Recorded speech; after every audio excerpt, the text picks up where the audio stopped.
So happy to be here, man. Thank you guys. The best. No, thank you so much for the time. Would you lead us in a quick prayer before we start? Absolutely. Absolutely, man. Take my head. So, Diosito, gracias. Thank you for always being there. Thank you for being there even when we didn't see you. Thank you for being there even when we don't feel you. Thank you for guiding us here today in a room of men who are looking to serve, who are looking to guide, who are looking to follow through on the mission of what it means to be a man, what it means to be a child of God. I know you're in this room with us. I know you've aligned us. And today we do our very best to serve in your name, Father God. Amen. Amen. Thank you, Father God. Let's go, baby. Welcome back to the Roots of Ambition. Today's conversation isn't about motivation. It's not about hacks. It's not about shortcuts. This episode is about what happens after motivation fades. If you've been feeling tired, stuck, or like motivation just doesn't work anymore, this conversation will make sense. Today, my brother from another mother, Mr. Coach Al, I was going to say Sal, we're sitting down with Alvaro Venegas, aka Coach Al, someone who helps people build the internal foundation for purpose, discipline, and clarity. And joining him, Rogelio Jacinto Jr., also known as Coach Roy. Roy, before we go any further, for people meeting you for the first time, what lane do you live in and what kind of work are you obsessed with right now? Let's get into it, Roy. Wow. Yeah, baby. Welcome to the podcast. Thank you. Jump in. Jump in. Head first, baby. Yeah. So I do many things. I think a day is like, you can make a day into a masterpiece. So Absolutely. I do many things, starting with trying to think of art. So starting with art, I was a musician. So I gig on the weekends. Oh, right. Play the drums for many bands, Cinco Elementos. I just played. Awesome! I just earned a position on a drum for a drummer for a legendary band called Chicano All Stars. We'll be playing New Year's. Yeah, absolutely. Chicano All Stars. They're from Salinas. They've been going around for about 25 years. Let's We play Latino rock, Latino, Yeah. Oh, that's cool. classic rock, all these classic music, right? Great band. So music, we teach it. I do insurance. That's the one thing I'm really kind of focusing on, because that's kind of like the hardest thing, the most difficult thing. But I started my brokerage about 6 months ago. Oh, okay. Multitasking. Yeah. What kind of insurance? Everything commercial. I start with commercial because the business owner, the entrepreneurs, mainly what I've learned is they're very underserved. Right. So I do commercial. I start with commercial, then we deal with life, and then the personal cash. Like their home, auto, pero todo cae. Todo cae. But start with commercial. See if we can help them out with their business, save them some money, but really properly protect them. What's the name of your business? United Summits Agency. Let's go, Yeah, bro. thank you so much. Let's go. So and then Let's and go. then You gotta celebrate. Let's go, bro. and he's like, and then, and we also coach. We do coaching. We do consulting with schools. We coach with the youth, and like we were talking about beforehand. We coach with the sports. We've been coaching soccer for quite some time, and anything we need, we coach. We help out. Man, And so I know coaching is, kind of you guys' thing in common, maybe other things. But before we kind of start getting into coaching stuff, let's kind of start at the beginning. So what was you guys' upbringing like? Ooh. The upbringing, you want to take that one? So we came in the same town, so you let them know where how we met. No, just our upbringing. Just your upbringing. So, upbringing, Salinas, California. Parents from Michoacan, Mexico, La Piedad. Me, youngest of four. Parents worked in the fields. Dad worked in the fields. Mom worked in the cooler. I would say I sort of grew up in an average. What you think about when you think about Salinas, San Jose, when you think about a hood, it's you get all the characters. You get all the characters. The mayor in the you get the drugs. You get the gang. You get the gang culture. You get all of that. But when you're in it, you see it from a different perspective than when you pass through it. You know what I'm saying? Like you get the love, you get the ambition, you get the dreamers, you get the you get to understand what pain is early on, right? You get to understand meetings and master meetings at the dinner table, and like in finding a way to make it happen. Si se puede was always a concept in my household. So for me, think about it from being the youngest. My dad is the hardest working man I've ever met. Right in front of me, comes home and gets to eat like clockwork, right? My mom, her food, her empathy, her awareness of self development, right there in front of my house, right? In my house, my brother, most confident, go for it, think big, break through, go fast, go hard type of dude. My sister, confident, athletic, and a rock, like just right. And then my youngest, so my other sisters, I have two sisters, just analytical, organized. I'm like, damn. I'm like, I better. Is anything left for me? Exactly. Is anything I'm left like, yo, I saw that gap, and I was like, these guys are giants. These guys are like, I feel like they found their frequency in their lane early. At least I saw it. Yeah. So I'm like, damn. I need to figure this thing out. I have the macaroni art and the the tracing around the hand. I have that down. I have the jokes, but that's about it, man. So I grew up in a very beautiful, loving family that was all about finding a way to make it happen. Beautiful, bro. Absolutely, man. Man, it's weird, bro, talking to you right now. Because I've been following you forever, bro. Watching all your videos, watching your content, messaging you. Appreciate that, man. And it's just like, damn. Yeah. He's right here, bro. There's no screen. No edits. This is how it works, man. Right on, man. Who does all the clips? Does Sal do all your clips? Yeah, Sal right there. Man. Big media. They're on fire, Big media dude. right there. Hey, hats off to the young gun, baby.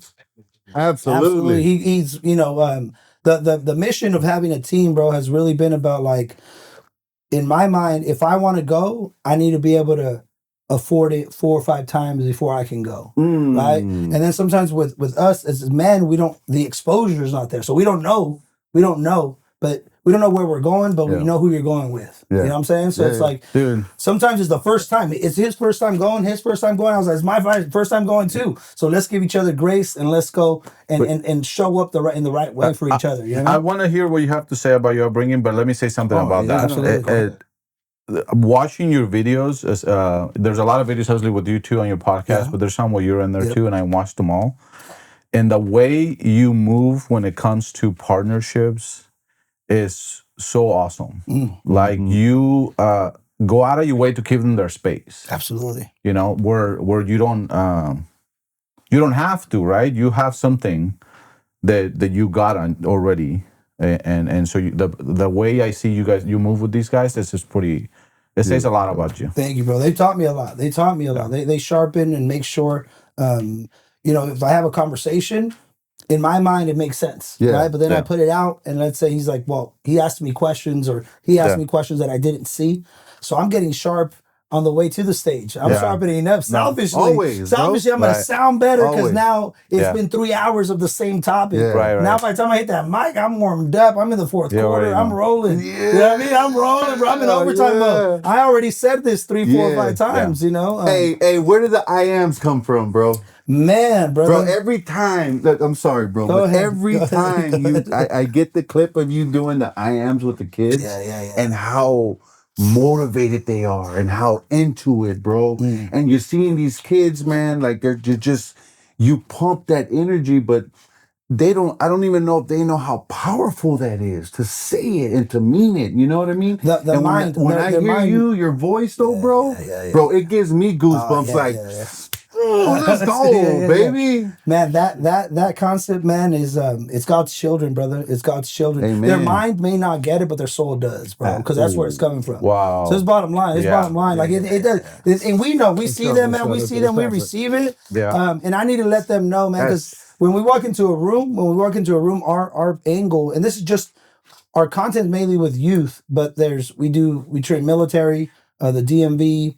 Spaces where we can't get cameras into. Right. Oh, really? But the majority of it that you guys get to see is that with the youth. Man, let's go, coach. But in that space, man, we go in with the angle of everyone gets to hear and participate Coach, where did the I ams come from, bro? Oh man, the affirmations, man. The affirmations, man, the idea of speaking to self, the most important voice you have is self. And I think if you remember being a young kid, you talked to self. You were having dialogue, and I think that conversation is you and God talking to each other, or it might be God talking to you. Right? It's happening. So when I go into these places, I don't go in it with any other intention than to have each soul be sparked and seen. As kids, sometimes we even say as kids, you're watched. We got to watch those kids, but to be seen and to be felt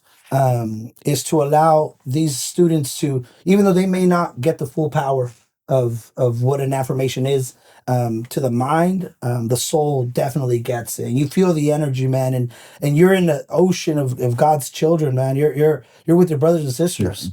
You're one frequency, and you can feel it. Like, I don't even know what I'm gonna say. I don't have them written down. It comes from the. But you sometimes you see the fight or the struggle, and when we go into spaces when there's youth, we have a sense of urgency to understand. My words may not change your circumstances, but I will give you a tool that a universal tool, which is your voice, and not in a way of just using it and learning how to communicate, but learning how to talk to self so that self moves through, so that you're able to break through walls. Like, I don't want to give you I can't give you comfort. That's not what I'm here to do. No. But I am here to let you know that we're waiting on you. And it's every single kid out there, man.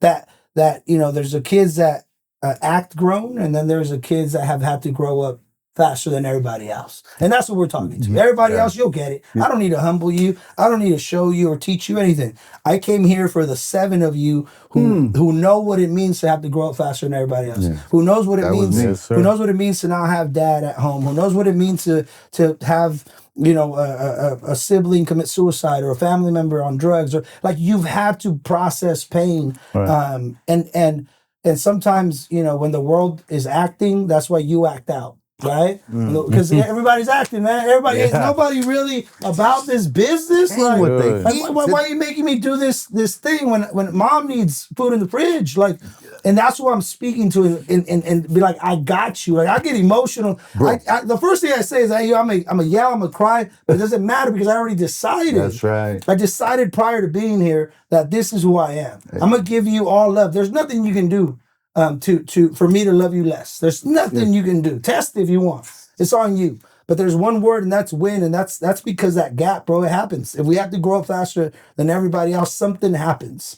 Where you can't rewind time. No. And you almost can't wait to be grown. And that's what we speak into.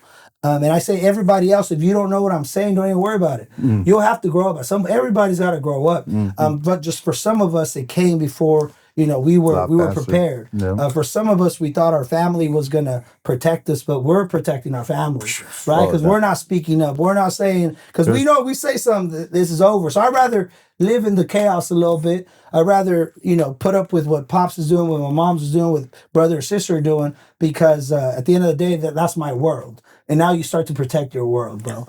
Let me ask you this. I know that was a long-winded answer. No, dude, bro. I feel like you're in my mind. But we go in there, bro. Nah. You. I felt like you were just talking directly to me. Bro, you brought tears to my eyes, bro. Because you're talking to me when I was 7 years old, bro. Oh, come on. It's through me, brother. It's through me, because it's. I'm willing to, like, it's.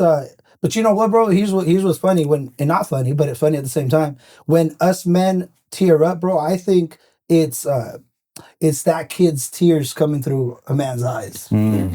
Like, that's okay. That's like, whenever I feel or he feels, when dude, like, it's that 11-year-old's tears. They're not mine. I'm cool, dog. I'm living life. I'm having a great time. Little kid in there. But it's you're not leaving you behind, bro. Hey, man. You know what I mean? Like, you're not leaving you behind. You're going back and getting the little weird 9-year-old. You're getting that 6-year-old that's too loud.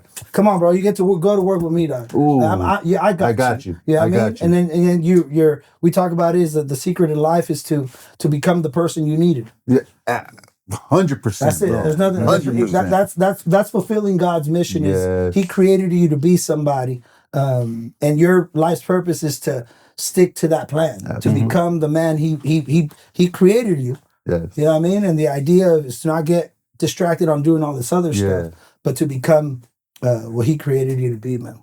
Wow. That's so powerful. Come on. Hey, mic drop, bro. Yeah, let's go. So how do you, and this is so beautiful that you're getting to touch kids' lives. They're going through that at that time, right? And the reason why I was feeling like you were talking to me is like some of us, we were that kid, me included, and then we just got to be adults, and you know, I had to parent my brothers, parent my mom, like you know, like I never had the other way around. So now it's like trying to figure out how to undo some of that. And it's funny because when you were talking about tears, it's like lately we joke around. It's like lately it seems like every conversation makes me cry. And it's never happened before. Yeah. And it's like, I think it's the more aware I'm like the effects, there's like it comes out as like some weird therapeutic here, bro. Yeah, no, it's special because you're getting closer to the core. And you're not afraid of the person inside. And I think sometimes if you guys, I know we've had these conversations, but like I was never afraid of anybody, bro.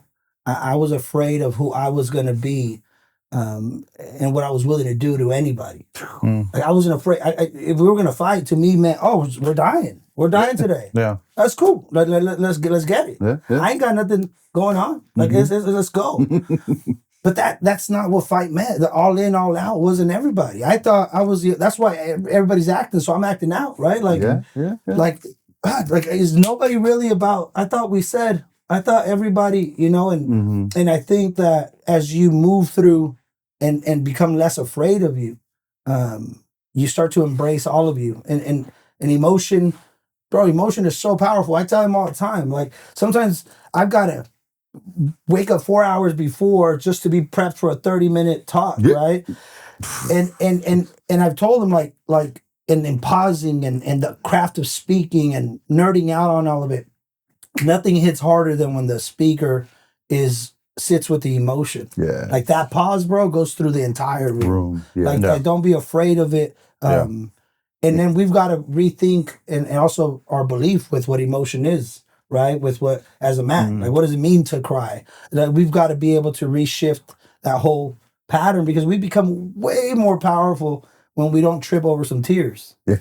Like dog, like that's what you were like. You know, we're emotionally constipated. You know what I mean? Like like dude, that emotionally constipated. Bro, words hurt you, bro. Yeah. Come on, man. And we got to come to terms at some point, man. Like you know, as men, as you guys are, and younger men, right? And just on the conversation of just men alone, like the emotion can't be the distractor or the reason we don't follow through. Right. Bro, you know how many times your grandpa got triggered? You know how many times your great grandpa got triggered? You know how many times your dad got disrespected? Like we can't handle a little bit of it. Like let go. Let go of some words. It's not that serious, man. It's not that serious. Yes. And emotions will pride and ego, right? Emotions will deter us from instead of fighting forward, bro. We waste too much time fighting back. Right. Waste way too much time fighting back. So Coach, where did you come from, bro?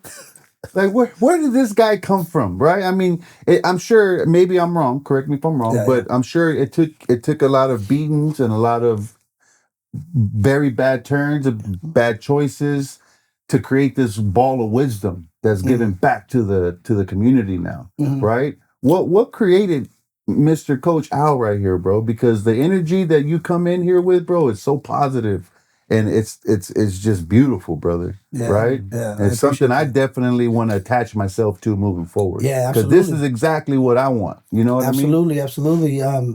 Man, God at an early age, man, I believed it. I believed God was real. Yeah. It's that simple. Like I thought we were all moving on this thing called God. Yeah. faith-based movement, man, and action-based faith. It hasn't shifted for me. At an early age, when I would go to my mom or my dad, and we'll get into the story of where they were in that time. But they gave me the best advice, which is like, don't tell me, go get out, go tell God. Oh wow. So I was like, so I'd go outside and I'd be like, damn, but this happened, whatever it was, and I was just talking to God since 5-6 years old, bro. Like just serious, and like that's why I didn't even get into like ritual and prayers and all these other things. I've been talking to God the same way. I said, Diosito, I speak in that same way, and you start to understand that there's inconsistencies in the world. There's I felt like I already wanted to grow up. I felt like I already knew my why. I felt like I was like time wasn't moving fast enough, and I was looking for meaning. I think that's the other thing too, bro. I was looking for like, what's the substance of money wasn't a driver. I wasn't into like success or college, or like the idea of having more wasn't motivating. And in the conversations that I call them conversations with God, it was just revealed, man, that I have to have meaning. Things have to have meaning for me to go all in. And I think you get distracted, right? You get distracted with fighting back versus fighting forward, right? You have a lot of fun. I didn't think, and this is not a sad part, I didn't think I was going to be alive after 18. I just didn't see it, but I was okay with it. I was already like, let's live it up at 11. Let's live it up. You know what I mean? Like double digits, baby. That's all I need. And from a kid that just needs very little to do a lot. Yeah. You know what I'm saying? You give me one shot, one mic, I'm going. That's all I need. Yeah. But I started to also see like, and when I would talk to God, I felt like a freedom in giving. I was giving my perspective. I was like, you don't see what's going on down here. Like, I know you see me from up there, but in that relationship started getting closer and closer to where like you find out God's in you, not up there, right? And we would talk about this all the time. And in that, man, accepting that part of the challenges or upbringings are because you're supposed to be, that sharp tool, bro. Like that, you really have to go through it. And for me, as I saw the patterns, this is what I saw as a kid. I saw in classroom, only the teacher can talk. When I'm home, damn, if I'm, dad says everybody shut up or whatever it is, right? Or they say go talk to God outside, right? Yeah. I'm the youngest, so I can't make a joke because I'm offending my sisters. Okay, then I go to church and you got to shut up at church. I was like, damn, like pass the mic. Let's get some dialogue. I got a question. Like, you know what I mean? Yeah. And it's like, damn. And like, where is all this? Like, I just shut up. I'd be like, dude, just shut up. Don't ask that. That's a stupid question. So you start to dim and you start to act. You start to attempt to at least.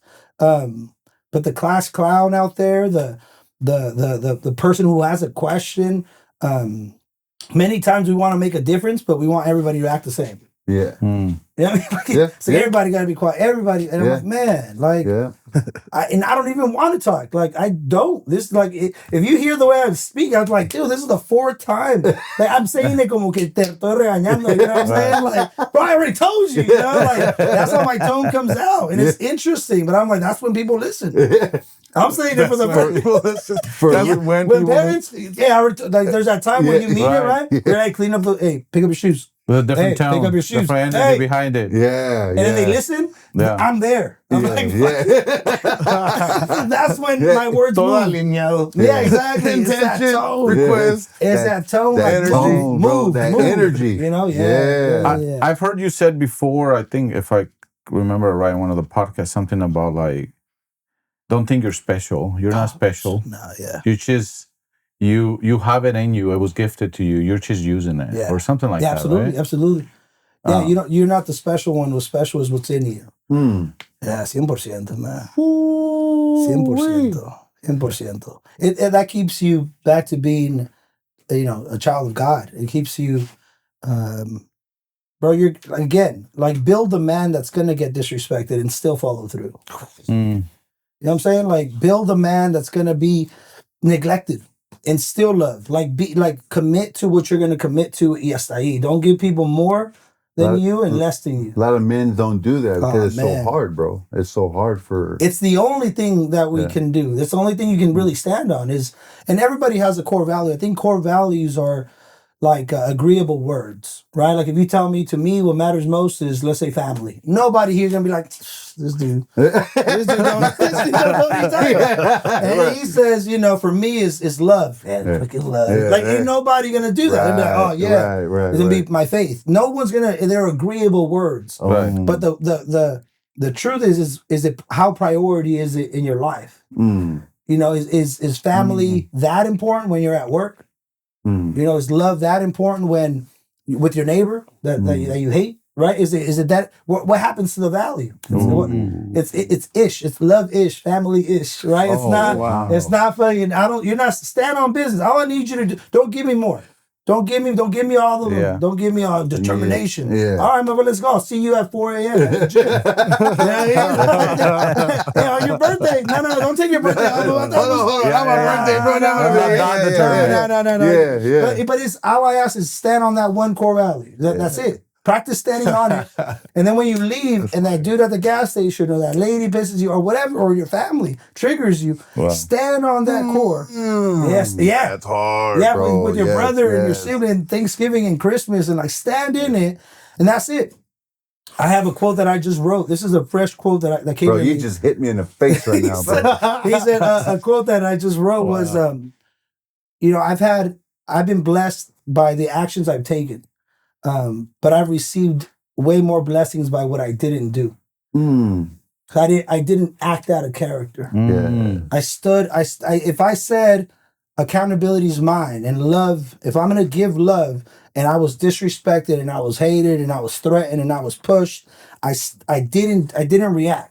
So I've been blessed by what I've done, but I've received a whole lot of blessing by what I didn't do, knowing you could. Come on, we're men. Come on, like man. You take somebody out. Come on, man. You can make a million excuses, but all you need is one reason to take somebody's head off. That's it. I did it. Many times. And like you're blessed because you didn't react. Yes. So like don't get it twisted. 100%. Like the capability and ability is one thing, but discipline and staying centered on that core value. How do you fucking amazing? Man, how do you explain that? Like, how do you get that message across to kids, right? To young boys, especially, bro. Like the discipline, right? Do you have a certain approach to that? Because that's one thing. Like even for myself, trying to explain to a man like me. Like when I talk to another man, like some of the guys that work for me about discipline, they look at me like I'm crazy. Yeah. Right? That's like, it's almost like forbidden. Like, well, what do you mean discipline, right? How do you, one is a man, but how do you do that for a child, bro? I think you talk about your emotions. Then you let them know, hey man, I feel like that too, dog. Hey, I would want to.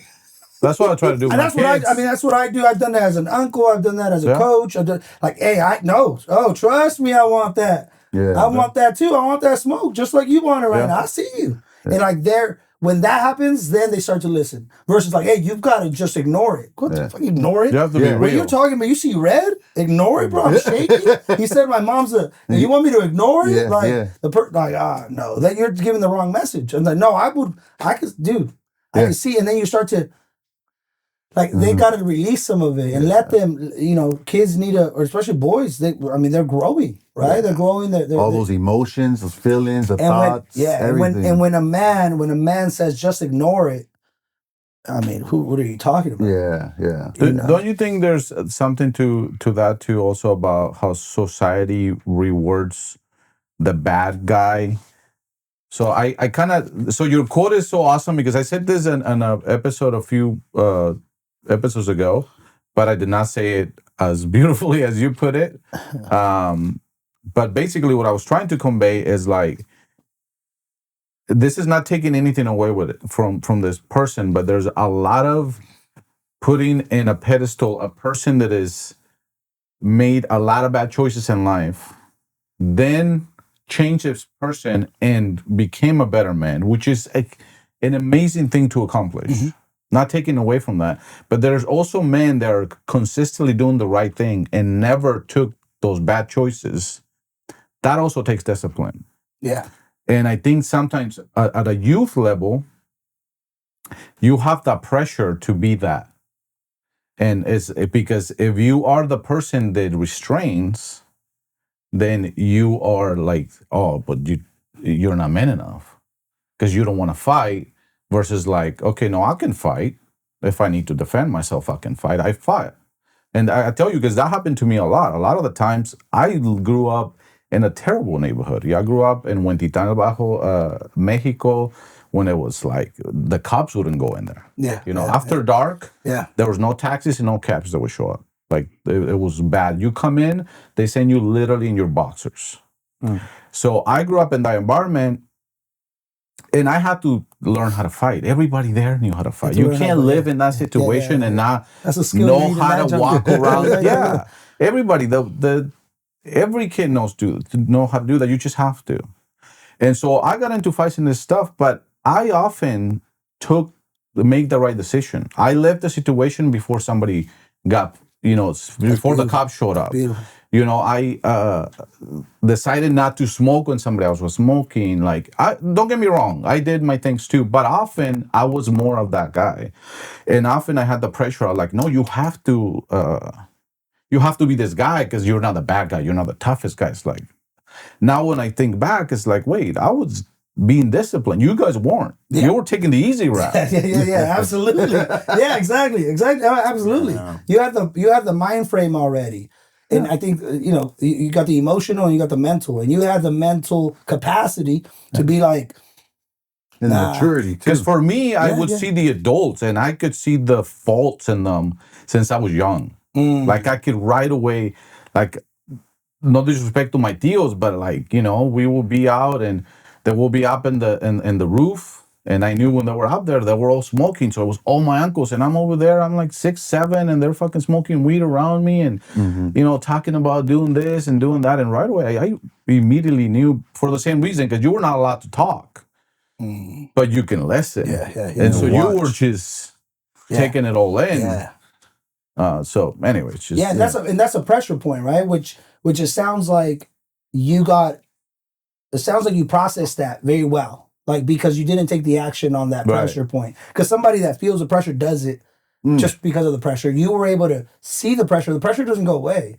No. But you made the decision to move away from it and not avoid it because you can't. You live in it, right? You're in the jungle. Everybody learns to fight. I think pressure is the perfect way to put it. And I'm going through a change right now where I feel that, like, because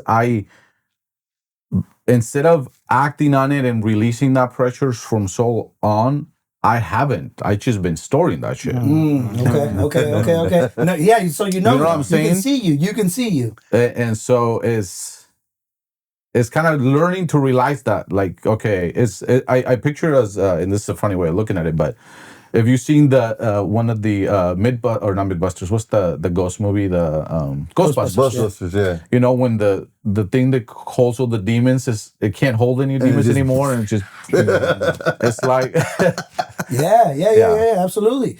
No, and that's a big point because pressure and conditions changing make you more of who you are and less of what you're not, right? Yeah. And right now I'm gonna assume your physical world is laid out the way you got the whole family, the whole setup. Like you were able to piece it and be logical about your movement.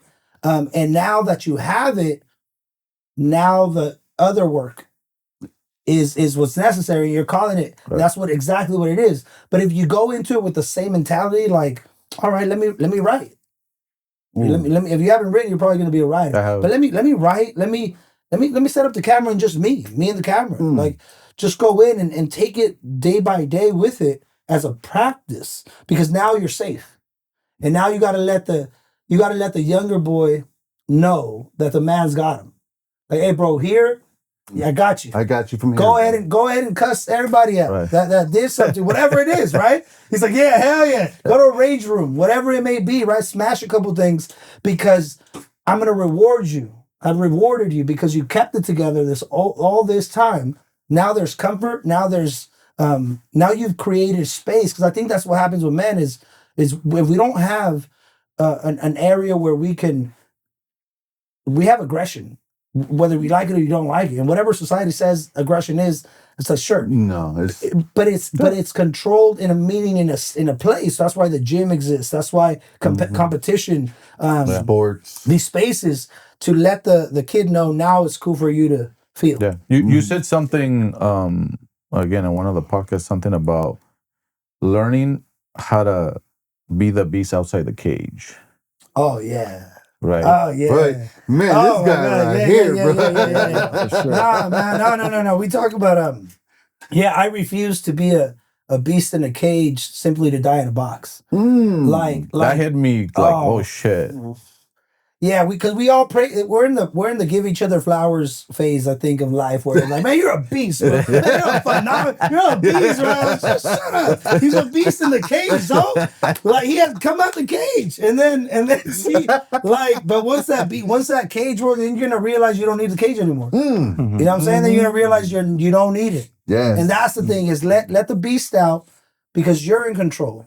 You've been in control. You do it through evidence. And that's the thing about men that have built anything, whether it's build a championship team or build success or build financial, whatever it might be. There comes a time where you got to let that kid know that you trust him and that he can trust you. Yeah. And that's self love. Yeah. That's empathy. Now go ahead and feel that. For self. Go ahead and feel. Sometimes we become victorious and we don't want to remember the victim. But you were always, whether you like it or you don't, if you had to grow up faster than everybody else, you were a victim.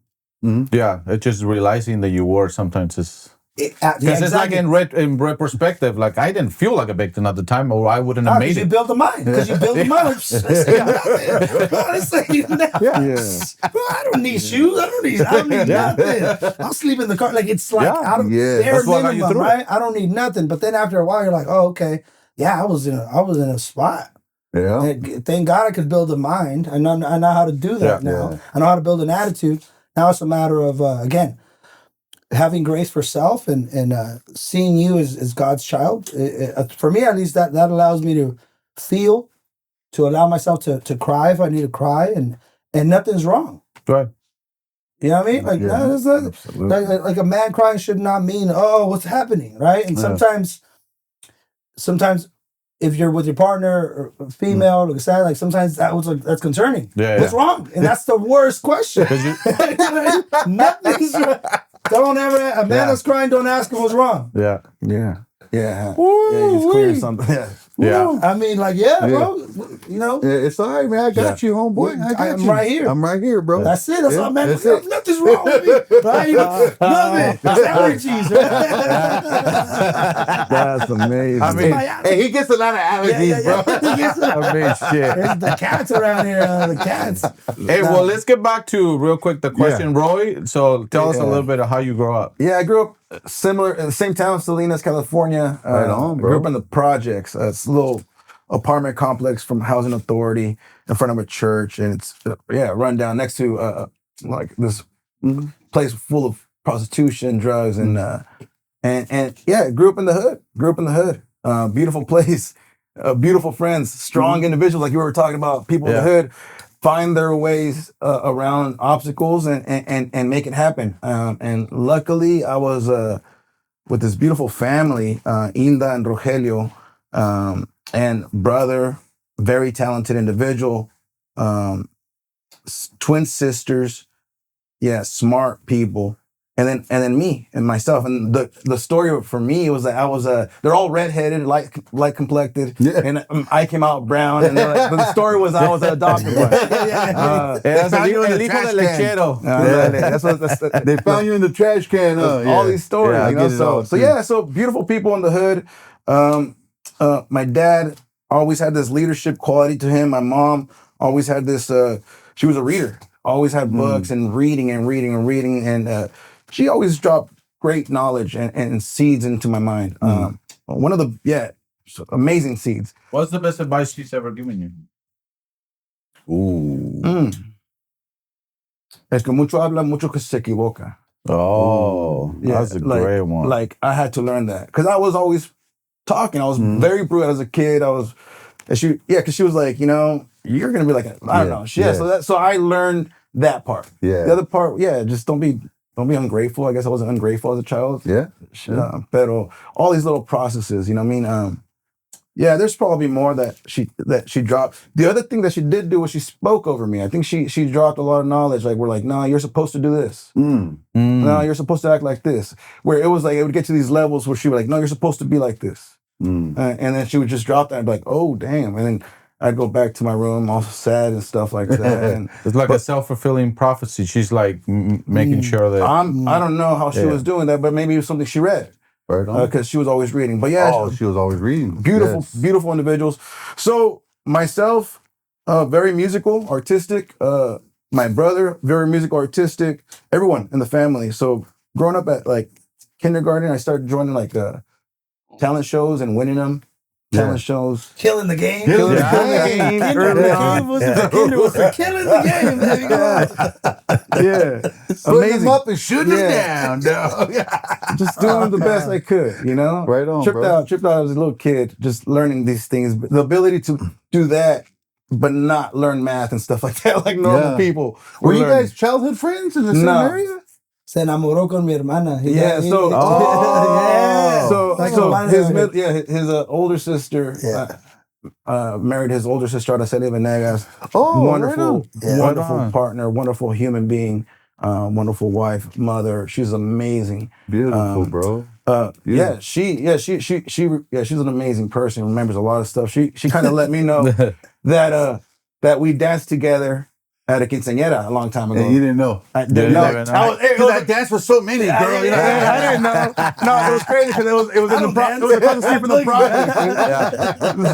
It was crazy. I was like, I don't remember, but I do remember now, babe. I remember. I was she makes you remember that shit all the time, bro. So growing up in the projects in the hood, right on. You know, being pulled from sureños to norteños, right? Like, man. Cousin, sureño in the norteño hood. And so being able to creatively maneuver through that, I think that's not easy, bro. Yeah, I think we make it out. We make it out. And this is where we're at here. So growing up in the project was tough. Influenced a lot of negativity in all of our minds, all the little kids that were in there.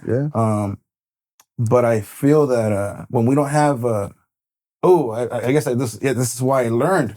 My mom was a reader. I feel when we don't have the proper structures or the proper influences in our houses, that we then turn to like books. And I think I had to, speakers and books, like learn from the, learn from the other giants, Yeah. And that's kind of like what we got to. Then had my child, right? We first time I met him, he was like, who the hell is this guy in the house? What's the age difference between you guys? I'm 39. 36. Oh, right. You guys are young. 3 years, Damn, bro. They're almost 20 years younger than you. This guy. Hey. You see, I gotta deal with it. I see it. And then started coaching my son. That's a funny story you can catch on YouTube on Coach Al's Huddle. It's a great story. Football, baseball, soccer, right? See, I know football. Everyone thought I was going to coach football, but no. Cool. Soccer, Right I call it football now, the real football. Yeah, that's a real football, right? True. True. And so it sounds like you also had to grow up fast, just like we're all talking. Yeah, absolutely. Yeah. So what's a lesson you would want to tell for, if somebody's listening to this conversation? I'm sure a lot of people can relate. It seems like everybody from the 80s.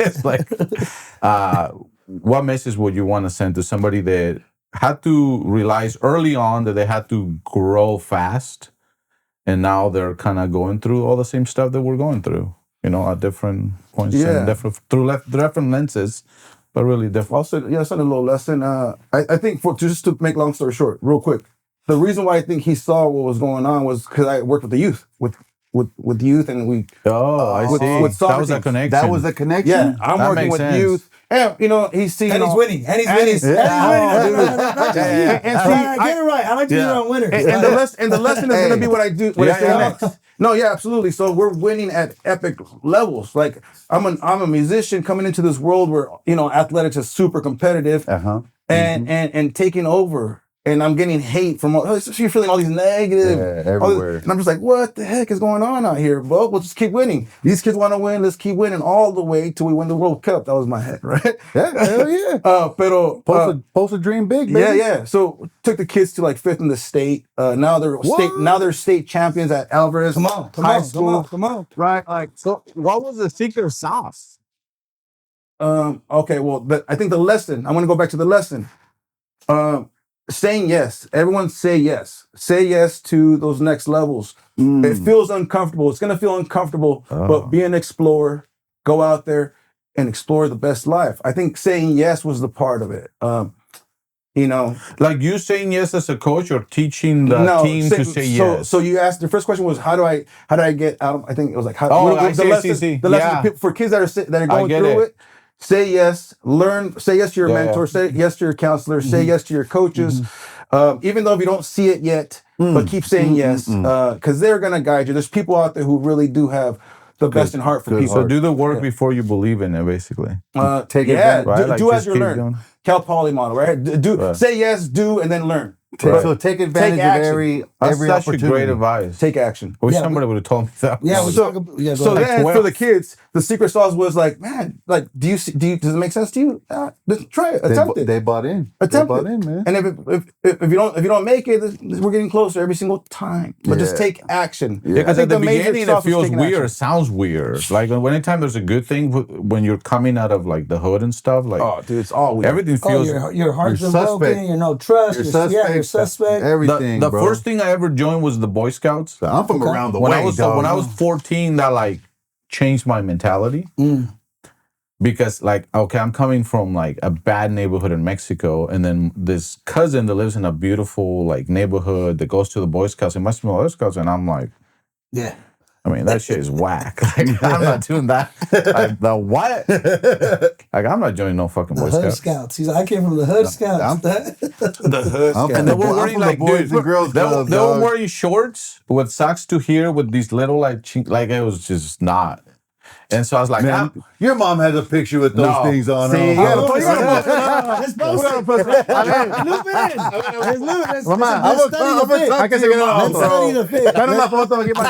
Your son is doing amazing. We need to go see. How to go viral? We need that picture. Put it viral. I'm gonna call that. We put that picture up right now. So I want to I think I'm undermining the sauce. I just looked over and I think it was dreaming. Being from where I grew up, like, and just the negativity, I think I always saw something better. Like, right? So just holding a dream and then taking action towards it. But it was like saying, yeah, and then the help of other mentors, saying yes to the mentors that come into your life. Like, these people are angels. But absolutely, bro. Absolutely. Let's talk about the hood just really quick. Quick little segment, man. Like, what do you think is done purposely in all these neighborhoods, bro? Right? Because if you're from Northern California, I'm from Southern California, the hoods are the same, right? It's all poverty, right? Broke mindset, weak mindset, victim mentality, crabs in the bucket, right? Greed, jealousy, hate, envy, all of that. Where do you think that comes from, bro? Do you think that's self-implemented, or you think that comes from the government? What do you think that is? Seriously, I got my theory. Yeah, I got a quick theory. Yeah, I think it's very elementary. I mean, because growing up in the hood and trying to make it out, you have to think creatively. I was like, what's going on with blue and red? Like, what totally? It comes down to colors, all right? It comes down to color because of my I'm not it comes down to colors, blue and red. Very elementary information, guys. But what's the deal? And then what I came down to was like, okay, it's split. Divide and conquer, right? Divide and conquer. What happens when you get blue and red together? What color does it make? The shirt you're wearing.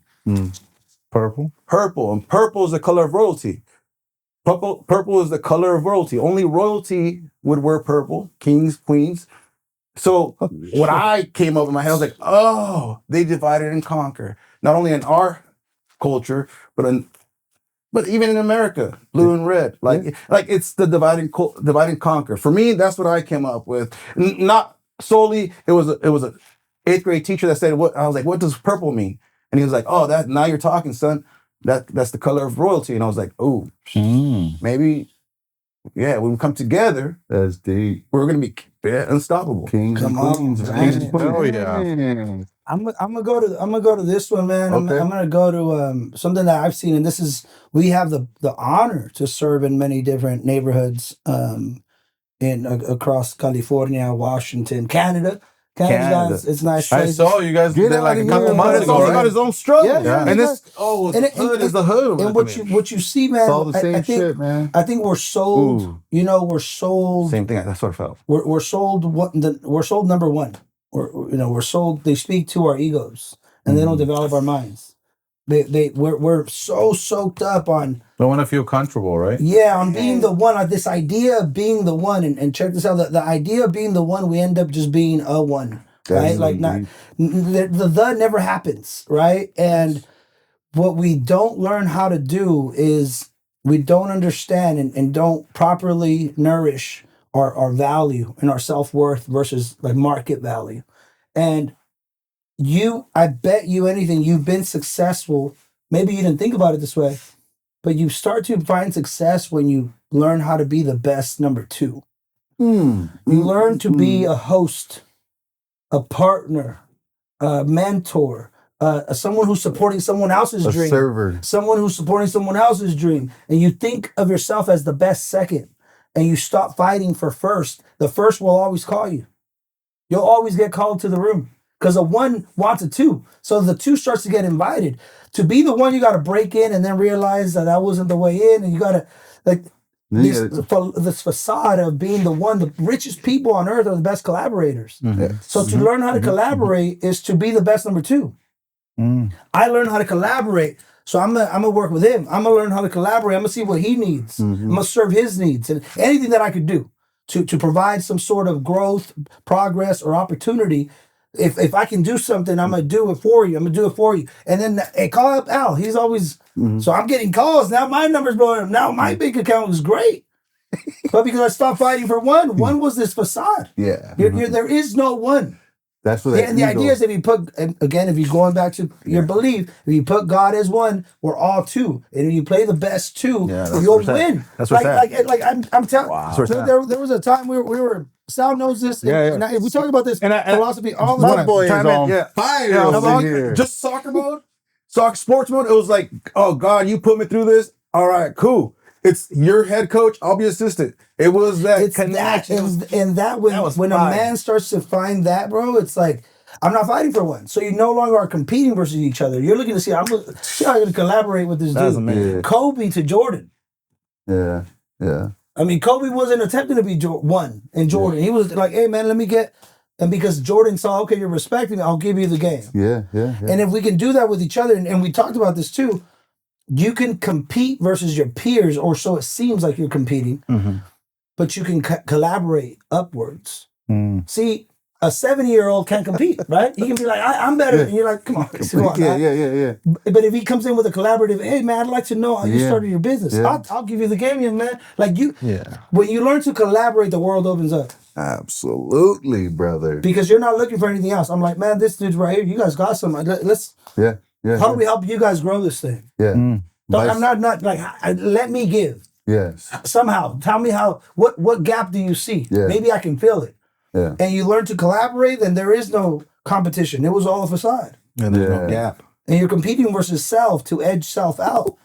You know what I'm saying? Competing, we're not striking on that dude, not taking that dumb action, not like whatever your competition is that shadow of self, right? Yeah, bro. That thing that you want to do it, you can justify it, you can afford it, you know what I mean? But you're like, no. I gotta sit my ass down. You know, whatever that is, I gotta go to sleep. Yeah, I go to sleep like this too. Like, I'm going to sleep. Upside down too. So our inability to collaborate. Damn, that's huge. That's what's happening in our communities. We do not know how to collaborate. Work together, network. When we get around the table, we talk about people instead of ideas. When somebody wants to be first, they want to outdo the other one. Vamos, like just pretending we're competing, right? And wasting energy fighting back instead of fighting forward. And I get it. The hard thing, that's why we bring it back to value.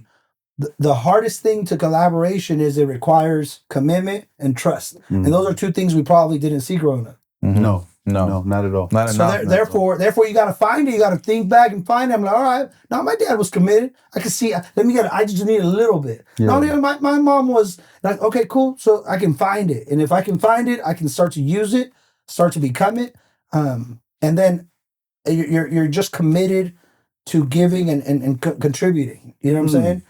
It's like we're so good at potlucks. Yeah. It's the same concept. The same thing. She's different. The potluck concept about business, about this, about everything. We have it. We're doing it. Wow. We're so good about it. That was fire. Yeah, but everybody wants to take their thing, right? And you feel so good when it's gone, right? The ladies are all stressing like they're not eating my right. Like the concept is that is collaboration. I'm gonna steal that one, Coach. I'm stealing that one. I just think we again, because we've been washed to believe otherwise, but we're it's the potluck style. We probably need to write a book, right? On business is the potluck. Straight up. Bring your best.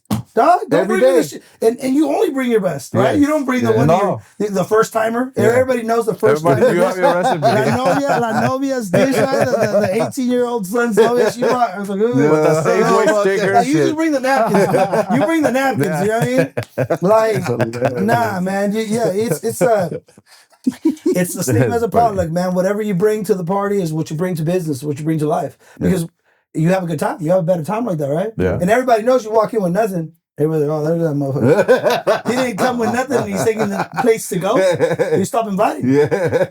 You know what I mean? You got plates to go? Straight up. And you didn't bring nothing? It's not that we need it, but it's the principle. But it's the principle. The other beautiful thing about that makes me think when you're saying potluck is also, you've been to a potluck with everybody but me. There's nothing but just me. And then somebody shows up with a killer salad. You know what I mean? That doesn't make that meat any lesser. Right. Yeah. Right. It's just a compliment. Exactly. You know what I mean? Contribute, compliment. It's add. Yeah. Add. We're constantly like chipping away at each other. It's like, oh, man, come on. Yeah, it's so hard though, man. Like sometimes when I go back to my old neighborhood, bro, and it's like, damn, I see some of the guys I grew up with, and it's like going back into time, and they're the same. They're the same person. They think the same. They talk the same. They just got older. Act the same, right? They still make the same dumb decisions, right? And it's like, and they talk to me like they expect me to talk to them on their level. It's like, no, bro, I that was 25 years ago. I'm not that guy died a long time ago. This guy, I'm not better than you. I'm just not that guy no more. You know what that's I mean? Where I was. But that's where I've been. Yeah, I'm just somewhere. You're still who you are, but you were just there. It's where and who. There was a moment in time. Trying to explain that to them, like, bro, like we're not here to be the same person 50 years, bro. We're supposed to elevate, change, grow, listen, learn, read, self-educate, love. We're supposed to evolve. We're not supposed to stay there. And it's just so sad to me, bro, because when I go back, it's like everything just is the same. Same channel. Same channel, bro. Same channel. It's same like programming. different universe. Same channel, same programming. I was, but see, like for me, I was always just different. I always thought different. I always thought outside the box. I always had a dream. I always, I went through some terrible shit as a kid, and I think maybe that's part of what made me grow differently too, and think differently, right? And some of these guys, and not some, but a lot of them, is just like, bro, what the hell happened, bro? Like you guys, like.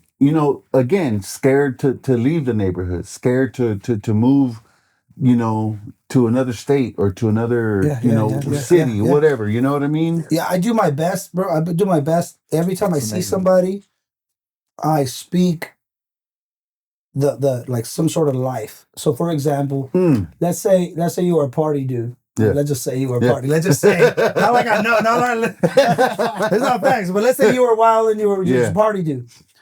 The way I would interpret that is I see you again, right? And I'm like, bro, you always had that energy, man. You always got everybody all pumped up. You were always that ready to go, dude. And I just keep it at that. I'm not like, oh, you're still partying, bro? Like, man, come on, get it together. I just tell you what I see. Man, you've always had that Keep energy. it on that positive note right there. That's it. None of my business. I don't know. I'm not there. Yeah. So, like, it's only what I see. I choose right? So I only speak asset when I go to neighborhoods. Ooh. It doesn't mean that I don't see that it comes with a shadow. Yeah. The idea is that, the driven man is also could be the obsessive man, right? The high energy man could also be the angry, right? The passionate man could also be the person who may not be the best listener, right? Right? The visionary could also be the person who's not good at organizing and is impulsive or whatever it may be, right? So whenever I see anybody from back then and even now, but I just speak asset. I'm like, no, that's valuable. Damn.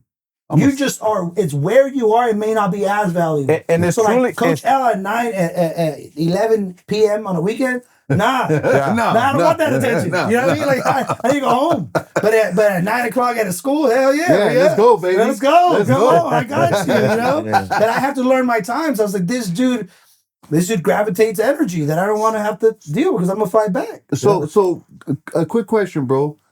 How can you help another man find his purpose? What kind of words of encouragement or what kind of direction would you send them to help them find their why? Right? Because there's times I've talked to guys like me, it took me in 2020 to really find my purpose. Okay. I always understood it, but after my incident in 2020, I know now exactly what my purpose is, right? And sometimes when I explain to guys, like, what's your purpose, bro? What are you here for? What do you want to do? And they're like, I've never thought about that, right? How would you help someone, or what kind of words would you offer? A couple different ways, man. I think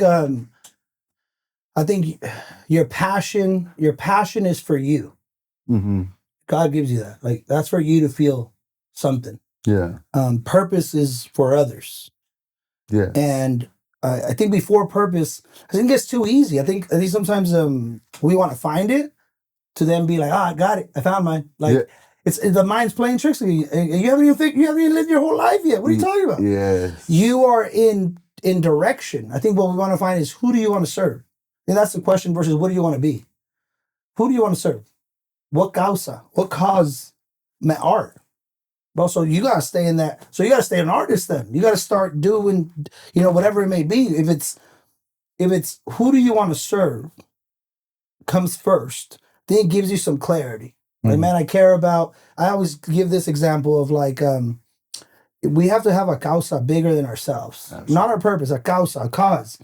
There's a woman that comes out and says, hey guys, I want you guys to donate they're killing the elephants. Come on, they're killing the elephants. Yeah. Let's go. You're like, how fast are you gonna go to that wallet? Right. Like, I mean, it may not be my thing. Yeah. Right. Yeah. But I believe that I can go to sleep at night knowing there's more people than problems. Yeah. And the causa is the gap in the world. And if people just moved towards the gap and didn't avoid the void, that lady, the elephants matter to that lady. The lady that needs to build a children's home needs to go do that. You need to take care of people's business or teach young people how to do business. You need to go do that. You need to go do your thing in service of others. That's where it's coming from. The purpose, passion, when you keep it to yourself, passion is your internal. Purpose is the service to others. And I think when you just follow that line, the purpose is just to become exactly who you needed to be and not run from it, right? That's the concept. We want our purpose to be like it's a thing. But I think it's unraveling. Yeah. And you're becoming and you're fulfilling the gap. That's the point. There's more problems than people because people are looking for their purpose. That's why there's all these gaps. Stop looking for it. Stop looking for it. Like, it's like we want to understand. We want to understand it.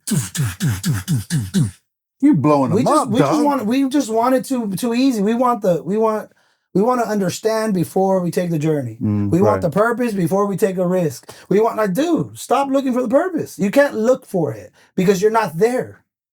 You're where you are. You need to do. It's like when you start a business that you don't know how to start a business. Yeah. So what do? You sell something, right? And you learn, I can do this. Yeah. I focus on serving, and then the business is building itself. But I just focus on the service because that's what I know how to do. Yeah. Just serve. How do I? Everything comes later, man. You know what I mean? I think it's oftentimes the dream is sold to us as an outcome. Yes, come on. You know what I mean? Come on. That's absolutely and right. So we want to shoot for. So it. that's what we're going after. Yeah. Instead of our purpose. Yeah. And I'm realizing this as you're saying. It's a direction. I would say it's a direction more than a thing. Like, how do you find your purpose? It's a direction. That's why you need values. Right. You need values. So there's 3 things that we talk about that you can't earn as a man. You can't earn your gift. You were given a talent. Mm-hmm. Yeah. That's the first thing. You may not know what your talent is, but we can, over conversation, you'll be like, man, I've always had this rhythmic way of things. This pace. I see rhythm. I said, okay, well, I can work in teams. Right. So if you can get all your team, a lot of times companies are not suffering a miscommunication; they're misaligned. Yes. So somebody like an individual that can align rhythm, that can align frequencies, can create a winning culture, which is in soccer. He's like, I've never played soccer in my life, but he tuned every instrument to sound and move in rhythm and harmony, which is, I'm like, dude, you can do that with people. Like, he's like, I don't see it. I said, you're not supposed to see it. Just keep doing that. I don't need you to see it. Just keep being you. It's gonna start happening. You're gonna start to see your life moving and patterns moving. Yeah. Because you don't get to just go find it. Like, we're fooled by that idea that you're gonna leave your house or you're gonna read it in a book or you've got to tune to the point where it's like that's your sound, that's your thing. Yeah. That's what we call it, glamorous grind, because it's just you realize you do it again tomorrow. Like, oh damn, maybe I don't want to find my purpose just yet. You know what I mean? Put it out there so I can find like it's going to be a sense of accomplishment. Yeah. And it's the idea of going from letting go of accomplishment and moving towards fulfillment. Yeah. Which is again fulfilling the mission of becoming who you're supposed to be. And just being yourself to me is not enough. Going for it. They're giving us all these labels of identity, and it's like it's annoying. It's I'm an introvert. I'm an extrovert. Who cares? Bro, you're going or not? Like, right? You got $5? You don't have $5. Yes. Like, I don't care. Yes. Well, your clients, you don't just sell to introverts. You don't just sell to who cares of that? They're both, right? I sometimes say I'm an introvert, so they don't like that. Introverts don't like that. I'm an introvert. Yeah. Get out of here, man. I'm an introvert with an extrovert calling.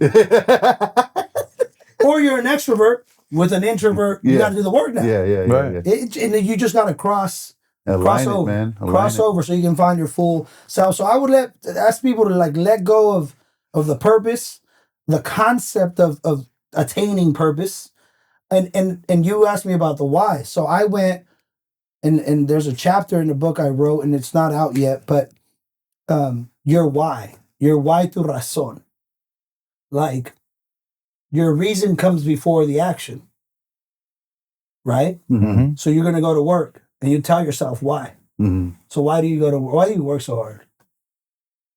Real question. Why do you work so hard? Oh man, I got a family to take care of. I got families to provide for, right? I got a higher calling, man. I got dreams and goals that I want to make and hit. I got ambitions, right? I got a vision that just doesn't release from my head. I come from the poor, single mom, right? I saw what struggle is. I've been through the struggle. I remember not having food, right? That's why I work hard, bro, right? Why is family so important? Family important to me now is because I didn't have a family growing up. So I want to be the father that I never had to my kids and my wife. When you say you didn't have family, you mean you didn't have dad? I didn't have a dad. I didn't have a mom. She worked 3 jobs. Didn't see her but a couple hours, if that. My brother and sister were 9 and 10 years older than me, so there was a big gap.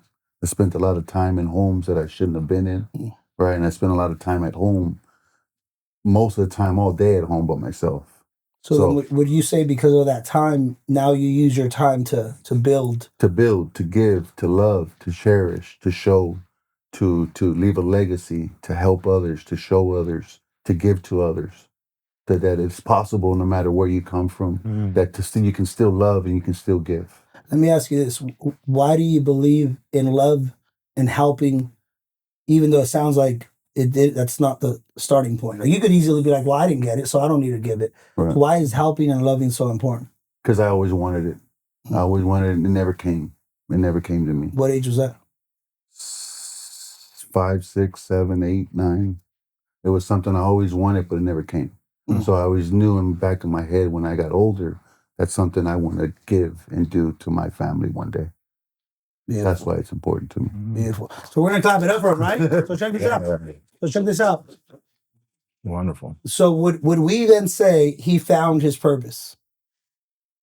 I will say so, yeah. Okay. Now, if he dug deep, he'd probably be like, I still don't know exactly what it is, but all he needs is a reason why. And then the answer sounds purposeful, right? It sounded amazing. Somebody, you got to figure it out. But many times we don't know why we're doing the things we're doing. Yeah. All I need you to know is like, why are you kicking with him? Why? Yeah. Why her? Like, why do you work where you work? Why'd you eat that? Mm-hmm. Why do you? If we don't know those whys, why is the reason for doing anything? Mm. So we're looking for the why outside. We're looking for the purpose outside because it sounds good. But the why is this kid. It's a kid that didn't have. He saw a gap and that was helping and love. And somehow he committed to everything he does. He does it with help with others in mind, purposeful, and love, which is putting your full authentic self into something. No matter what, you could do burgers, you could cut hair, you could wash cars, but if you have a reason to do it, which drives you, and you find fulfillment in doing it day to day versus the big check versus the money versus whatever it might be, you started to be like, dude, this thing is fulfilling. Yeah. So if we focus on fulfillment, not achievement, everything's achievable. Come on, coach. You know what I'm saying? Come on, coach. You, brother. Come on, coach. Come on, you have the answers. Come on, coach. It's the la razón. Sometimes we want the big project. Yeah. We want the big project to stamp success. Amen. God's love, it's success. We got it. But no, it's day by day. It's like why are you gonna go so hard at that thing? Because the why then determines the how you're gonna move and who you're gonna be. If there's not a why enough, if the why isn't compelling enough, but who cares? But when you do anything the way this entrance happened, when you do that, when you do something, and they saw my dream as a kid. You walk into the living room with a theme song, baby. Come on. When you do anything like that, when you do anything with detail, when you do anything, everything becomes purpose. Everything becomes purposeful. Living becomes purpose. The details of, oh my gosh, damn. The roots of ambition. I know this dude wasn't the detail guy. This guy wasn't the detail guy. Bro. He brought the end. He's like, this song. He only make the song. He only make the song in the lights. I already know, bro. Yeah. This dude went out. He's been standing at Best Buy. He's over there talking to the Geek Squad. That's him, bro. Yeah, I know. But you do your part. Yes. All in. See? That part. You do that part. What are you looking for other parts? That part, meticulous. That thing. And that becomes your epicenter. That becomes your center of all things you do. This guy right here. He needs, if he doesn't do the thing with energy, it's not going to be, we're not going to get the best version. We're not going to get the best version. Absolutely. We're not going to get the best version. If he's not rhythmically, and if he's, sometimes, this is a real thing. And he knows this. He knows this.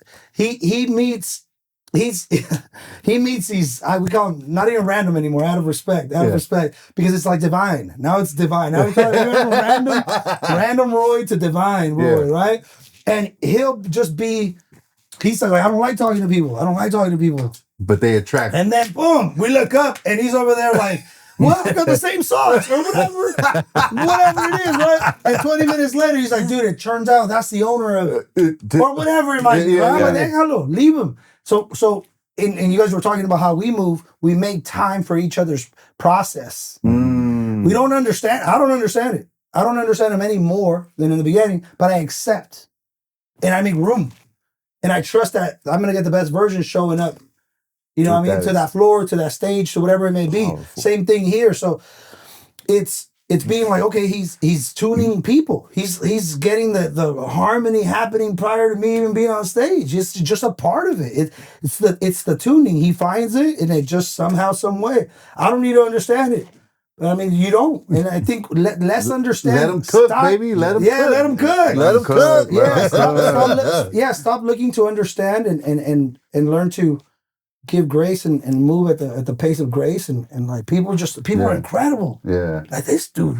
Man, how does this dude do it? Like, all the details, bro. Like, what are you talking about, right? And it's wireless, like, and the taping down, like all the stuff, bro. All the stuff that I'd be like, dude, just I think it's done. I think it's done, right? Like, I just finished an Audible, and it's called Who Not How, and you find the who's, and then you become the who people are looking for. Right? You don't look for opportunities, you become the opportunity. That's what business is, right? Yes, sir. You don't look for it, you become it. Right? And the idea is, and no matter how much you wanted your wife, you wanted her to want you, and you become she's looking for someone that walks with a little whatever it may be, you start to shape up to attract the opportunity. And then you're the opportunity. The same thing with purpose. It's like it's better to be purposeful than to find your purpose. Yes. Move purposefully. Con razón. What's the reason? Let's talk about the why. Let's just stick to why. Let's put how and what later. Just why. Why? Why do you want to? Because if you don't even know why you do stuff, why do you want to find your purpose? What do you think you're going to find it and I got it. I'm up, baby. It doesn't work that way. Yeah, you're faking like a mofo now. Yeah. You know what I mean? People are still stuck in the forest of feelings, right? They're still triggered by their feelings. You want to find your purpose. I see. You're not ready. You're still worried about how you're going to feel. Bro, I got to ask you a question. How is it working with this all the time, bro? Right? No, I'm serious. This is awesome, bro. Yeah, right? It's a blessing. This is awesome. It's a great energy. Blessing. Absolutely. I always trip out when I meet someone with my same kind of energy. Right? So how is it for you working with him? It's been it's a true blessing. It's been a learning experience. It's been it's been a very introspective. Like we talk a lot. It's allowed me to find my voice, not just my rhythm. It's very expansive. So things that you think about can keep going. Things that we talk about keep going. And basically it's a very deep connection. So I think it's, what do we call it? Intimate partnership. Yeah. Right. It's like it's. How long you guys known each other? Oh, good question. Long time. That's a great question. So let's go here. Well, I think the forever? In length, in earth, Forever? in earth time, in length has been 15. Yeah. What is it? 20 years? 20 years. 20 years. About how long we known? 20 years in length time. But it was knowing of each other, right? Like that's same area. That's my sister's husband. He coaches my nephew. He's coaching my nephew. Yeah, very like that. Well, and we never, because I was every weekend I was at Travel Bar, and they were always hanging out. Or he's a musician, so he's got a gig. We're at the family party. He's at a gig. Oh, okay. But when we would connect, like at those family parties, it'd be 3 hours, and then people would be like, "What are they talking about over there?" Yeah. Yeah. And everybody outside dad, like, come outside. Like, is he a good uncle? Oh, he's the best uncle. Yeah, he's the best uncle. He's gonna write a book on how to be an uncle. Man, like how to unk it up. Love. Unk it up. Yeah. That's a good title, man. Unk it up. So write that down. I'll buy the first edition, bro. Man, it's an epic. Yeah, right and I think that's it's properly needed when you have that one bright light in the family. Energy is definitely appreciated in families. Right. Hey, there's one thing that a lot of us don't talk about, bro, right? I mean, we can talk about 1,000 things, but one thing I did wanted to ask both of you guys is, how do you approach men with mental health issues, bro? Right? It's one thing right now, man, a lot of men are dying at a fast rate because they're getting rid of themselves because they feel less than. They don't know what's going on. They can't handle the pressure. I, for one, survived an attempt to try to commit homicide to myself, bro. Right? And that's kind of what drew me to the other side, where I started to really understand my purpose and my second life that God gave me. Is there any words of advice that you can give to men who are going through it right now? Or what kind of words would you tell him? Or what would you ask him to change in his life? Or to things that you would recommend for him to do different? I'll let you go first, brother. Yeah, that's a great question. I think that, having suffered through through those thoughts before and actions, trying to attempt, I believe that if reality is that hard, then there's a great word called dream. Use something positive that you can think about, and then hold it. And for us, for me, it was I think the purpose, I kind of processed it. It was, the purpose is God. You know what I mean? Like, he gave me the life, how can I take it? But that was just like the final cut down, right? I was like, okay, fine, glad it didn't work out. But finally I learned that it was okay, what do I care for? Then it's the one that did create me. Amen. Because I didn't receive, I know they did their best, right? Our leaders did their best to provide the love and care and emotional support, but I know I needed things. And so yeah, I know that deep down inside, I believe that the purpose is, find a purpose, find your why, which you were talking about, and really dream about how great it can be, how well it can be. Then after dreaming, then keep reading, right? Because then that's how you're gonna learn how to move forward. But yeah, definitely have a dream. Have a dream. Brother. That's what's kind of worked for dream. That's what worked for me. It's interesting, right? If you went through so much, like even the hardest lives of lives, there's still a speck of light. Like your brain. Think of the actual physical science. I'm like looking at you, not the you. I'm just kidding. The physical science, the physical science of the brain, it can still dream. Right. That to me is like, you threw it in the mud, you threw it in the ocean, you froze it, and then somehow there's this little light, and that thing can still become real. Like, you can't. I heard a quote a while back, and it's like, you can't mess up God's work. No matter how much you, let's say you were abusive to your kids, or abusive to that person, or to self, that little light could generate and become what it was supposed to become. It can't be touched.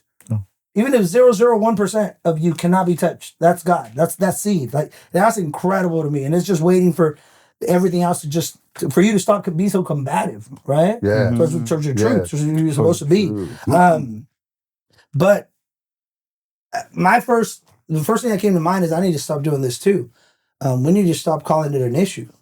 Okay. And we need to call it a cause. Okay. It's the first part. The fact that you're having those thoughts is not an issue. The fact that you feel like that, the fact that you have felt that, is not an issue. Right? As a matter of fact, it'd probably be more dangerous if you didn't feel those things and your mind was racing and you weren't able to feel. Like, your heart was still open. Like, and that's they're your sensors. They're your Come on. You're starting to live. I think that moment of taking yourself out, you're now like, the feeling is like this taking over of the sensation. I would stop calling it a mental health issue. Men's mental health issue. It's a men's health mental cause. It's a causa that matters. Yeah. Right? And respect that. And then we can move on the fact that, as men, as individuals, let's go as individuals, for the women out there too. We there's a process to the person. There's a tuning of the instrument that when we have structure in the home, the parents help with your process. We don't know that yet. We don't know that good night, kissing your kids good night, tucking them in, the dinner at 6. Parent, I'll pick you up at 2. We don't know that that's becoming part of their wiring and their belief and their process to feel safe. When we have, I don't know who's gonna, all this, like, I don't know if my mom's gonna be okay when I get home. I don't know if in that not knowing, you start to just decide and relief. You need some relief, right? So I think, once you grow up to be as you're growing up, and as men and as individuals, everybody has a tuning process. We wake up in a deficit state of mind. We wake up sometimes in panic, sometimes feeling stressed out, sometimes burnt out, sometimes wondering, I wake up with no words at 3:34 in the morning. You? No way, bro. No way, coach. I'm telling you, I wake up like, dog, I don't even think. And I start talking to God. Like, I don't think I could. What? Like, I don't know, man. And I go and I take myself through the process, though. I take my little kid. I take him through. We're going to the gym. You're gonna drink water. You're gonna, and boom, boom, boom. And all of a sudden, dopamine levels goes up. Cortisol levels going down. Wow, like. Good. I mean, sometimes, look, man, sometimes we just want to wake up, we're like, hella right. We want to wake up like a commercial, right? We want to wake up, we want to wake up successful. Like, this doesn't stop playing. It don't work like that. You got to know you, man. Know you. Yeah. I think, Jim Carrey talks about depression being deep rest, right? It's your soul's tired of going in the direction you're not. It's telling you it's this way, and you keep doing that. You keep acting, so it wants to act out, right? The reversal. We talked about the reversal. The soul is asking you to go left. So then, what are those panic attacks? What is that anxiety? That's you not listening to the triggers from a long time. That's the alarms going off. That's you. You are more connected than you believe you are. Well, sometimes for me, what happens is like I try to walk that kid through it, and it's just like in a loop instead of moving on. You know what I mean? Okay, I'm going to challenge you on that. Ooh. I don't know you, but if it's okay, you are very logical too. You are very, so then something that happens with men. I get stuck in all the possible realities of what happened. Well, let's go here and let's remove the word stuck, and because you said loop, and that was interesting to me because a logic mind is step 1, step 2, step 3, step 4. When it comes to the work, it is circular. When it comes to the internal work, it's not linear. Okay. So sometimes you want to complete. And I think maybe that's why I'm having a problem because I don't. Because it's not. Well, think. Mind is linear, logical. Step 1 through 10. You're not going to skip steps. You're not the dude that's going to skip any steps. Right. When it comes to the internal work, it's a circle. So you're seeing it as a loop, but you're not stuck. It's what the internal work is. It's squiggle. It comes back. Why am I going back there? Just listen. Just observe it. You want to control it. You want to control the internal healing or the internal process. And the logical is, you can make all this look clean. I just wanted to challenge you as this comes from love. Right. But the internal work is that's why conversation is expansive. It's un círculo. It's not, you're not going to find you can't say I'm on step 9 of my journey. No. We want to call it that. The books tell us that too, right? 10 steps to unlock your potential. Like, oh, dude, you're lying. No. Right? Like, it'll give you the logical action, but maybe the little one just wants to be with you. Right. Wow. You've had little kids, right? Mm-hmm. You're like, let's go for a walk. Where you going? And you're not like, dude, go that way. Like, right? You're like, déjalo que corra. It just wants to spend time with you, maybe. Yeah. Wow. You're not stuck. And you want to hurry up and like, let's get it to, not here, brother. The little kid can run. This is my house, dog. I can. No, you built it. You're all right, no,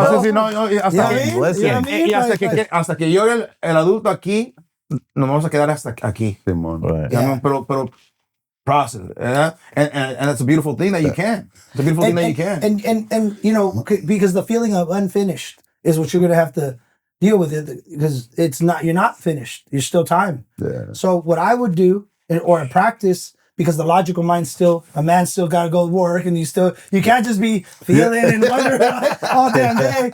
Like, from 7 to 8, I'm gonna give myself time, and then you put the comma where you end. The comma. The comma.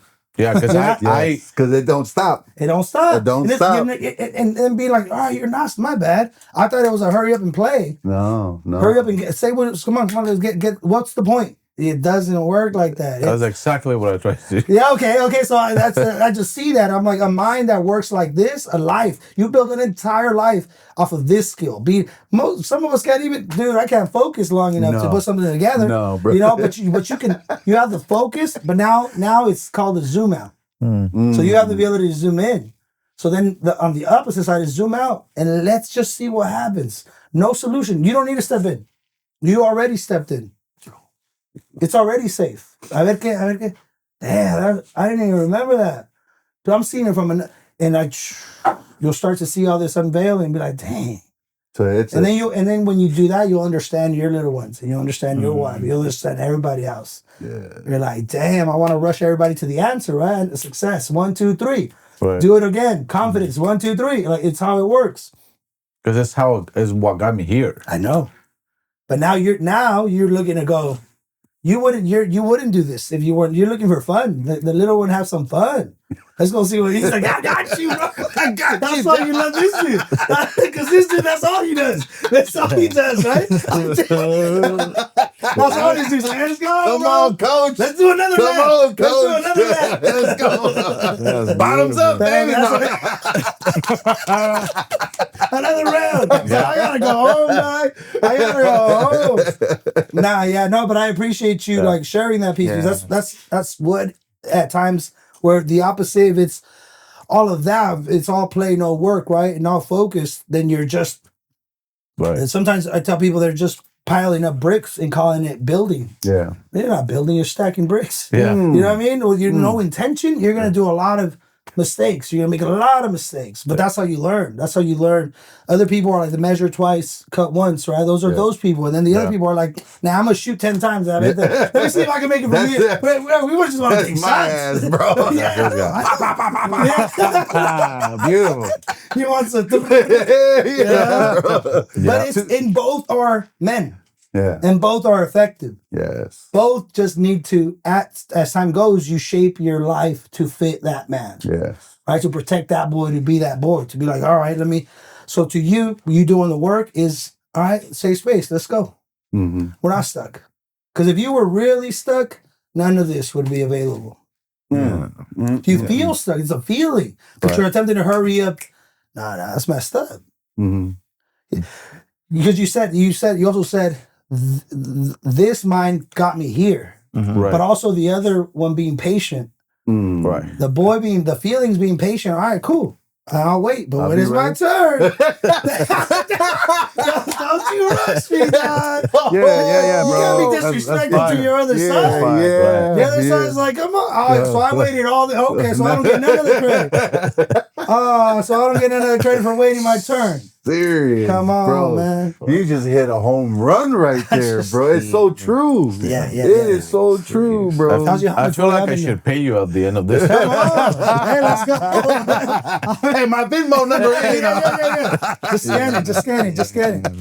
It's beautiful. Man, bro, we can go on. Yeah, you designed an amazing studio. This is amazing. And just know that I'm a firm believer that we live in an experience, a duality experience, right? As within, so without. As above, so below. So just know that this is your above, bro. This is your without. This is amazing design and organization. Thank you. Dude, once you go within, you're going to do the same thing. Even greater, bro. Yeah. You're going to design and create and build and patch everything that you need. But the idea is to go in. He might do a book before any of us. Yeah. So right? You got a book in your future for sure, man. This is glorious stuff, man. In the process, like even if you write out how you did it. Man. There's a lot of bees inside here, bro. A lot of pollen, bro. Come on, coach. Man, bro, it's been an honor to sit down with you, bro. Both of you guys, man. You have an unbelievable presence, and it's hard to. It's always hard for me to say, man, I met someone who got the same crazy ass energy like me, bro. Because I love it, man, and it's positive and it's pointed in the right direction. I'm in awe of what you do, Coach. When I say an honor, it really is an honor to share this time with you, bro. And thank you for giving us these moments. This podcast is gonna go far, bro. I already know, man. And you have a really big fan here. You got a big fan here, bro. You are very powerful, bro. And you, Sal, dude. Absolutely. All you guys, bro. We need you behind. We need you on this side. Absolutely. Absolutely. Giving your flowers, bro. Right, really. I mean this, man, for what you're doing to these kids. I tell you, I keep going back to the I Am video with the kids, bro. It gives me goosebumps, right? To see all the kids and, bro, your tone and how you're saying it. You're commanding the room, bro, and they're listening to you and they want to be there with you, bro. It's just so powerful what you're doing, man. You speak with such clarity. Yeah, dude. Yeah. Thank you for that.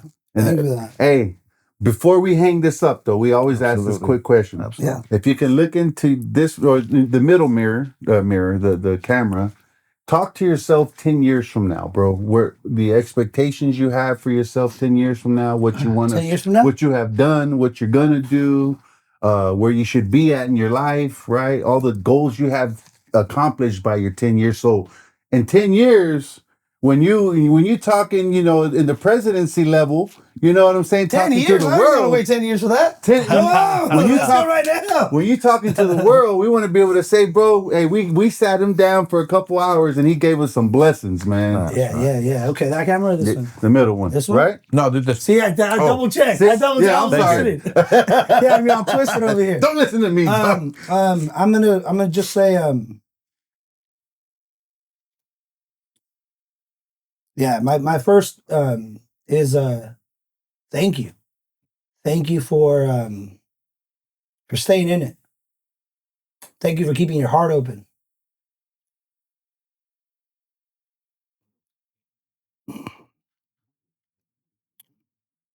Thank you for being a fucking savage, going for it. And thank you for keeping God first.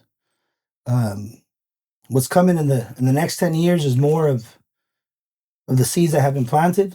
A whole lot of winning. Return to this podcast for sure. Now it's my 17th time on this podcast. Yeah, let's go. But just thank you for keeping your heart open, because I'm talking to the younger boy too. As that's my promise, and my commitment is to bring myself to every opportunity.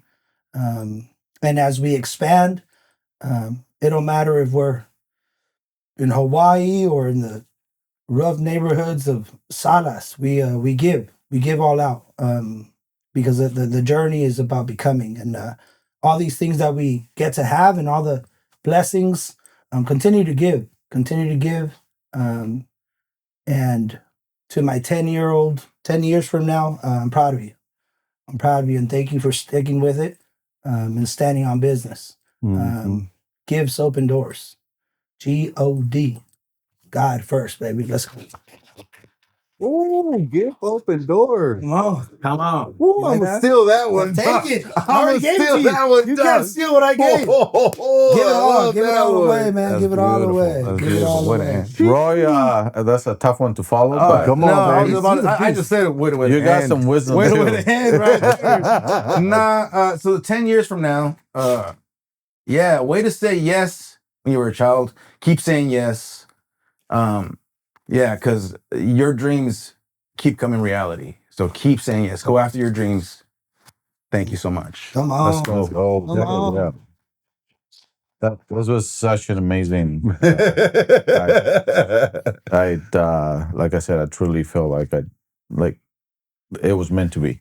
Yeah. So psychiatrist too, counselor, come on, Reverend, man, Reverend, let's go, Coach Al. Man, you guys set it up. You set it up, and you set up the mental. You set up the emotional. You forgot about all this stuff because that's the point. The point is you're already there. You guys are already there. Thank you, bro. And to be invited, I took the invitation as to be like, are you guys down to go? He drove up from Salinas. He stopped the editing to come in here and soak up game, but it's an invitation first. It's always an invitation. So I always say that I've gotten into places in different ways in my life. I've broken in, I snuck in, but the best way is to be invited in. Absolutely, and then I can't make that through the front door. Yeah. Like, come on in, bro. We've been expecting you, bro. Like, being invited in, man, and that's humility to the fullest. Because as a man, you can make a lot of shit happen, but you can't be invited in. Like, you can't make that happen. Yeah. You know what I mean? You just gotta believe you gotta become the opportunity. That's right. Right? You gotta become.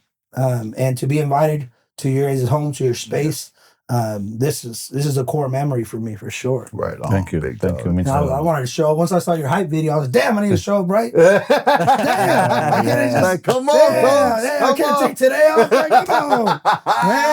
Man, these two don't let me take a day off. That's what it is. Never. Because they know each other accountable, baby. Too, like, that dude don't do that. Like, I'm saying that on the mic or whatever. They ain't really like that. Like, right? Like, we're not gonna do that, bro. It's I'm telling you, he went from coaching a team to he's my coach. He's right there. Like, yep, I see it. He angles, sound, tone. I test the bar out with him. That comes, he's like, oh, damn, and he just expands on it for an hour and a half, 2 hours, and then I go out there and do.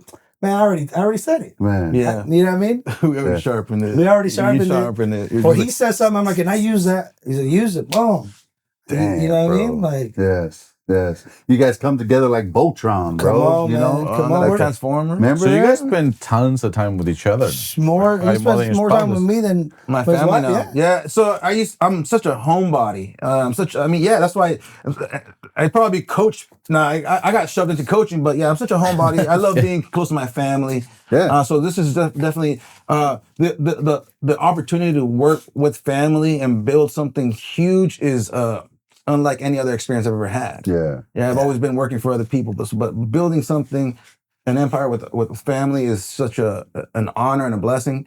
So we're gonna, become the sharpest person we can. Absolutely. Make sure that happens and it grows and impact. It adds so much fuel, man. My sister, she's the director of the first platform, which is called Sweat 3.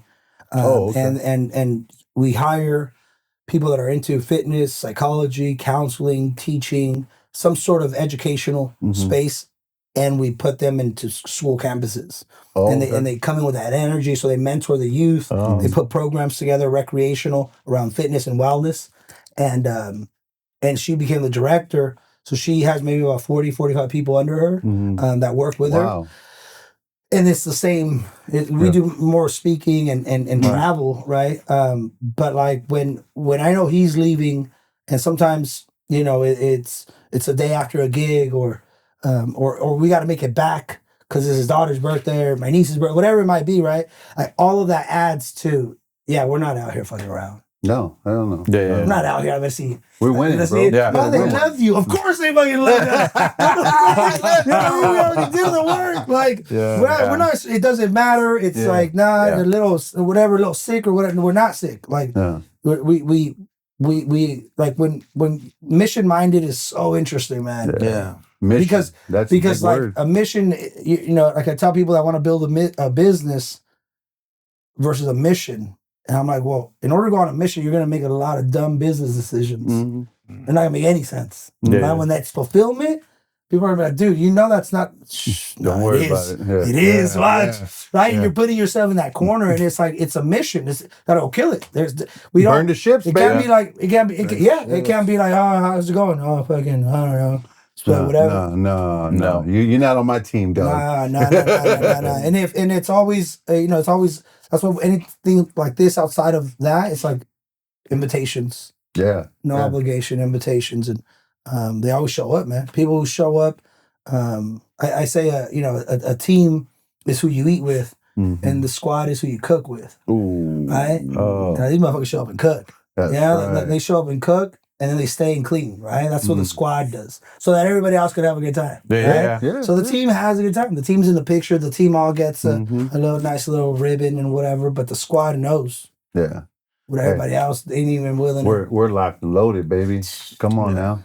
Yeah, it's like yes, no hesitation. Boom, boom, boom, boom. Man, it's the best would be people that don't hesitate. Man, bro, hey, however I can help, bro. However I can, you know what I mean? If you ever need an additional speaker, come on. Yeah, I'm down, bro. Whatever you need help with. Both of y'all, it's the same to you all. To you all. We I mean, the idea is to continue the real relationship. I always like to say that as good as an episode can come out, what comes out, the best thing that can come out is the relationship. 100%. That's the biggest thing we've learned from this podcast. Yeah. We're like the relationships and the people we're meeting. We're like, it's like, dude. I wanted on that point on relationships. You guys all just not. I heard you say something earlier that you wanted to. I heard that. I was like, oh, you start businesses to work on relationships. To just work on relationships. If you could just bring people in, be like, don't worry, bro, I got you, but we're gonna work on something together. We're gonna work on your character together. Like having a platform isn't a way to work on relationships. If you can then transfer, that paradigm to just building relationships, because we all need them. So like in sales, they always say, always be closing. To me, it's always be connecting. Come on. Where was that one at? Turn it on. Come on. Always be connecting. Always be connecting, baby. Yeah. Right? It's the name of the game, man. Always be connecting with people, bro. That's it. Right? I've always believed that. I always felt that, man. Is just, you know what? How can I leave this dude better? And when I leave, how can I leave some kind of lying there connected with him. You know what I mean? Especially if it's a good vibe, right? And that's why I say with you, it's like I never met you, but the way you speak, the way you carry yourself, the what you're talking, how you're saying it, when you're saying it, the way you walk and talk.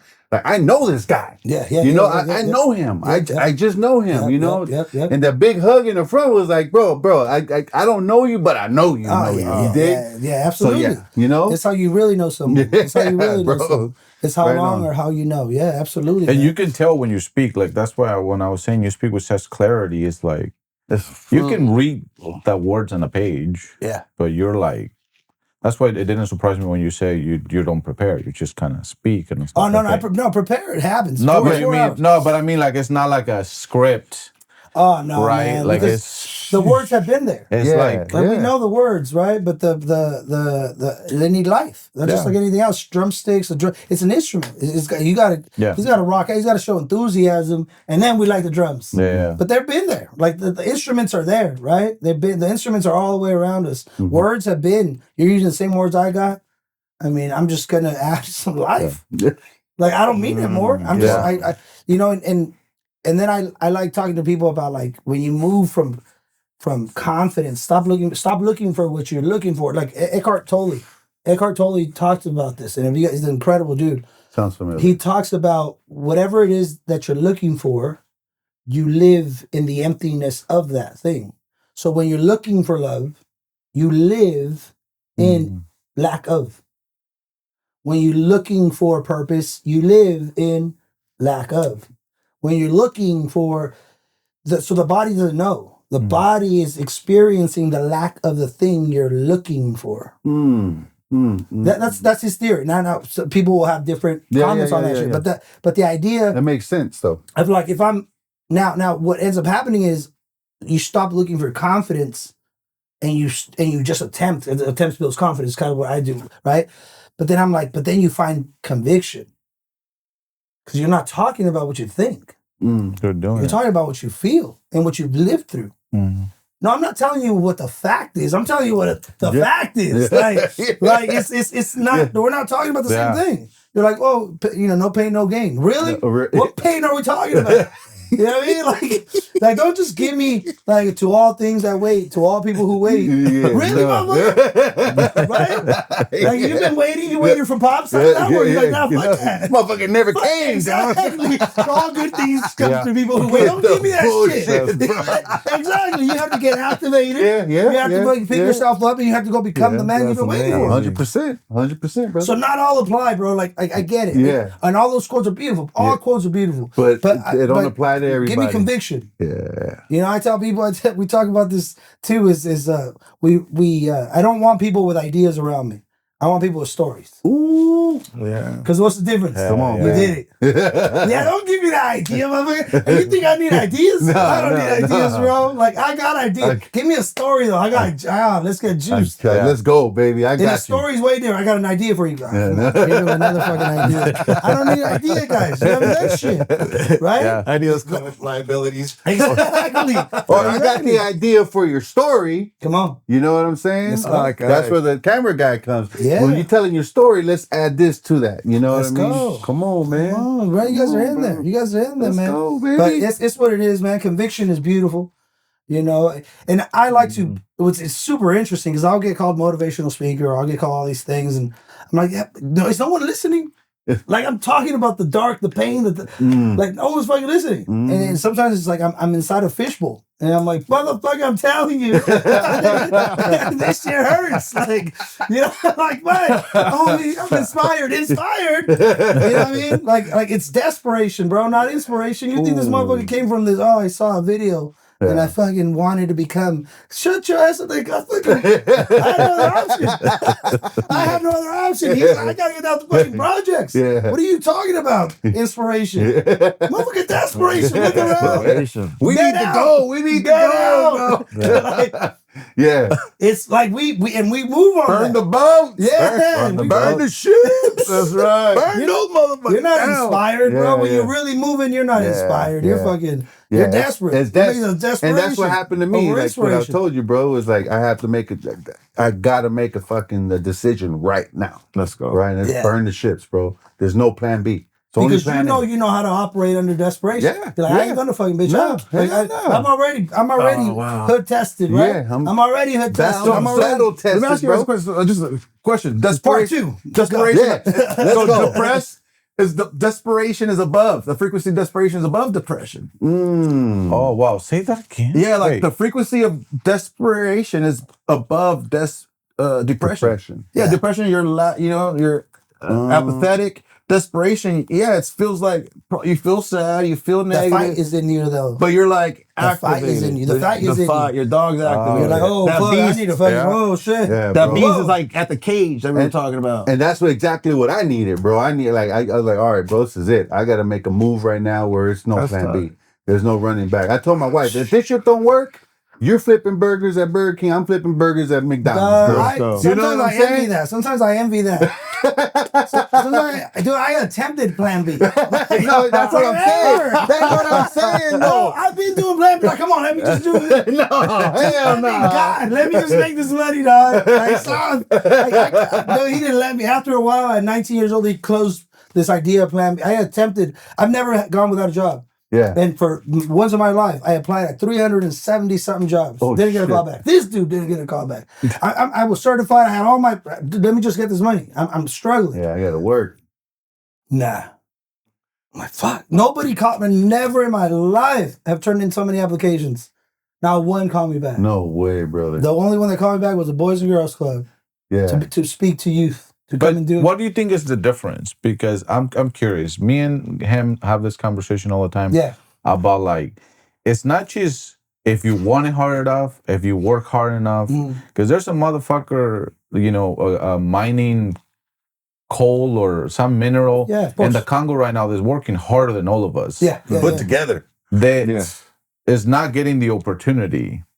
And so in this case, you're not getting the call. So what's the difference? Is there some luck or God intervene or whatever you want to call it that makes that difference? Because I think I have a hard time sometimes seeing it as it's only this action. You're saying if I follow all this, because I'm very analytical. Of course. And so when you tell me, if you follow this plan, this is it, I see it from the beginning to the end, and it's like, no, it's fault. That does not always give you that answer.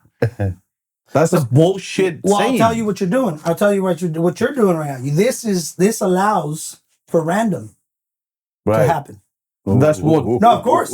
So to again, we'll go back to the other side, the not in control part. You don't know how I'm coming in. You don't know how he's coming in, and this is your home. But you ensured we know this is home, right? We know. Oh damn. Okay, we're at the house. Everybody act right. But it's like, but you're putting yourself in position for these divine moments, right? Which is like, now you're seeing the pattern. It's like, okay, all of this is clockwork.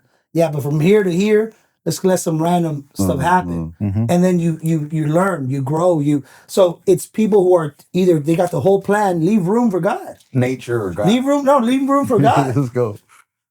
Right?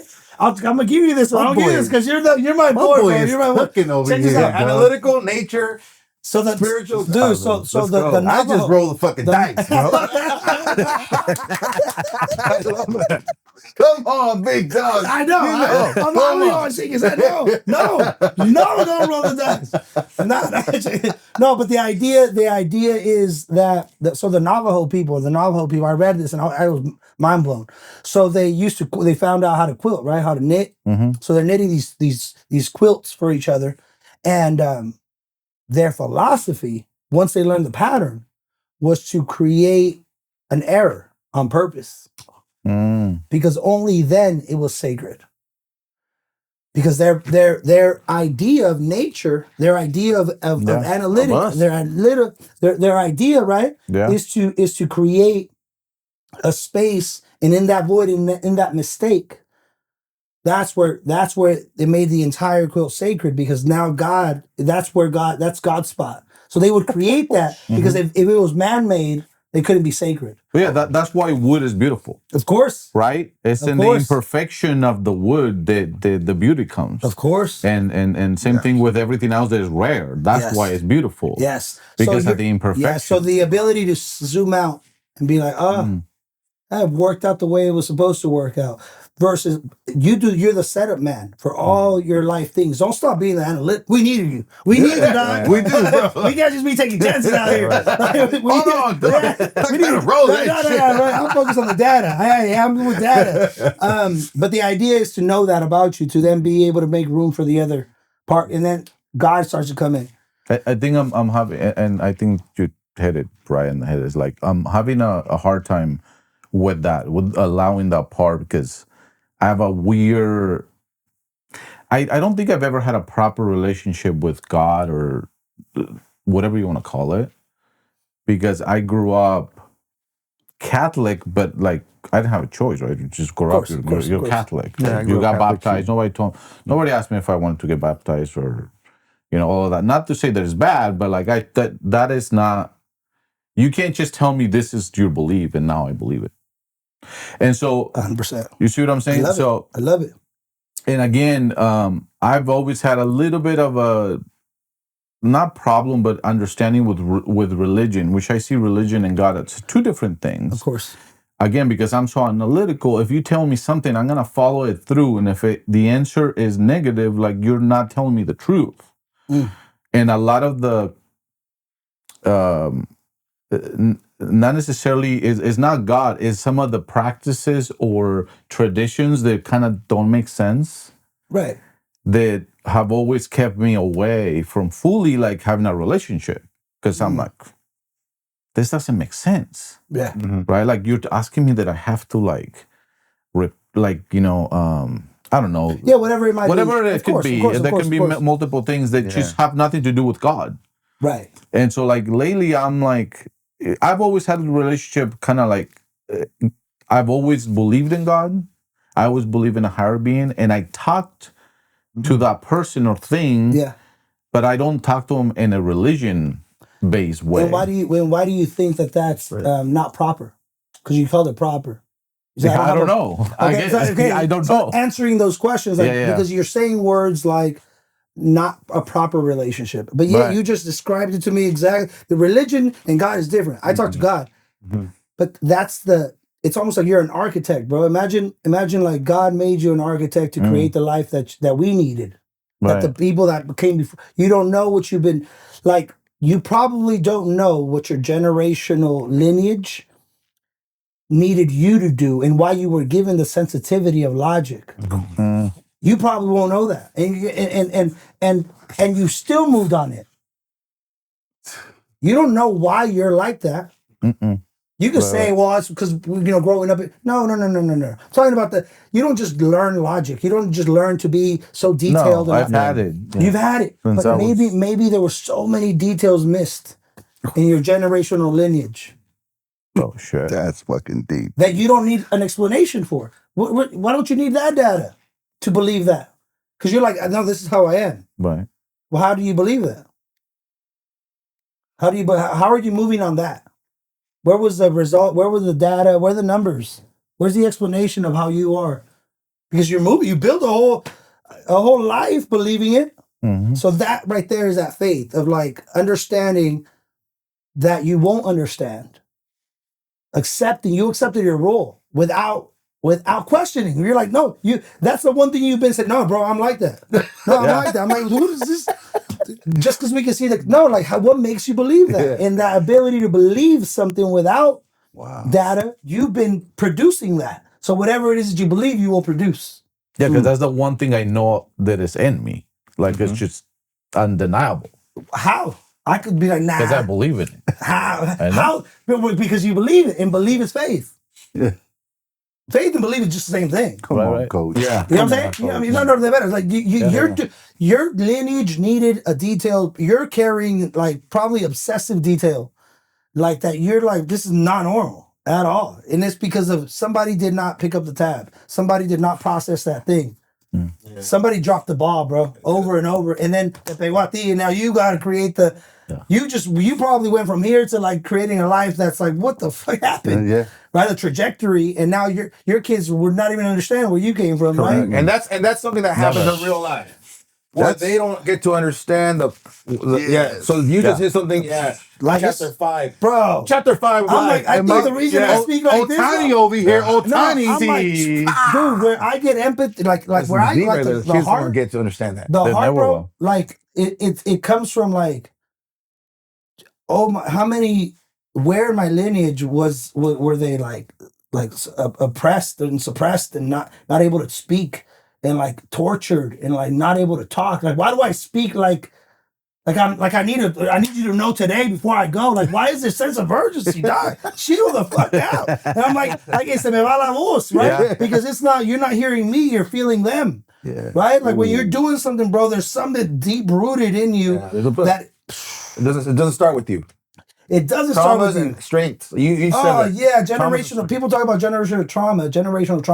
It's more common in 2025 for us to talk about generational trauma. But I'm like, whoa. Don't skip generational strengths. Because we want to act like we earned all this shit. Like, no, this thing, I didn't earn this gift, and I got to give it away because I think it's supposed to pass through me. Because if I keep it, then I'm suppressing the gift, right? Then I'm stopping it, right? Yeah. But like your ability to do that, bro, and then just understanding the other side. So what I got to do, I got to work out and move for 4 hours so I can sit down and send 4 hours worth of emails. Like, and damn, man, I don't want a business. Damn, I got to do taxes. Damn, like, and I got to do it in order for the guy to be the guy, in order for the gift to be given, right? Yeah. You do the other side, which is with the real work. You know what I mean? So you've been given that whole piece, man. This dude, he says, I don't really understand. I have trouble sometimes with emotion. I'm like, shut your ass up. You're putting motion picture. I feel the same way. No. But now he does. Now he can't say that because it's like you put the audio, you put the music, you find the text, you do the coloring. Bro, you're an emotional little dude like this dude. Yeah. He's an expression session all by himself. You know what I mean? But it's the being able to affirm that. Like, bro, you do got it. Yeah. Bro, you are good. Your relationship with God, as a matter of fact, because you listened to that sensitivity, as a matter of fact, Amen. He's probably one of your biggest fans. The reason why you keep getting blessings is because you are working, you are operating. You made room for this in your schedule, in your creativity. You made room for these random people to drive up and sit in your home. Like, you are that secure in that space, so give yourself that grace. You know what I'm saying? Because you do have a proper relationship with God. It's like whatever other information that didn't fit. Those are men. Those are men and women. Those are human beings, bro. You know you've gotten the assurance and fulfillment of seeing you build this out under chaos, under not knowing how does all this turn out? Well, because I'm just like that. Well, you're just like that because I need you to be that. And you listen to it. So when you listen to the person he created you to be, bro, you get blessed. And that's what you are. And we are blessed. Like we're able to sit here on YouTube. He's like, my turn. Get him. No, but it's the idea, man, that you're able to attract a friend like this, and you're able to have the space. Give yourself the grace, bro, and that you have decided to start your relationship and have your relationship with God, and it is proper because He made you like that, so that you could. Like, okay, I forgot to tell God today. Did you talk to God today?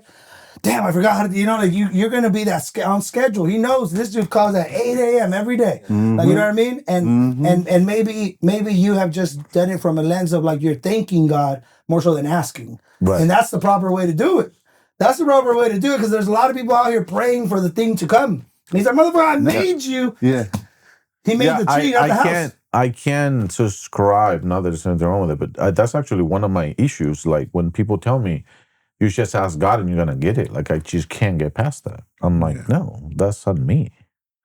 Like, I would say just the only aspect is that I just got to say thank you because I can do it. Yeah. Now, I've never really thought it as God, but I was just like, that my ability. I would say this part, the internal part is just just give me some clarity.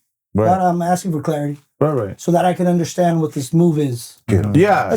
But you're not asking for I want a new car, give me a new car. Yeah, of course. Right. Give me. So that's the most proper relationship that I've heard people have with God. Like you understand it to the point where you're like, I'm not going to ask him for physical things. Physical things are done by physical beings. Right. You know what I'm saying? Physical things are done by physical beings, but your ability to manifest and trust and faith and look at all this and include God in all of it. Just be like, look, man, if it wasn't Because here's the three things that no matter how analytical you are, you cannot earn. You cannot earn your gift, which is the thing that you're like, I'm just born this way. I know.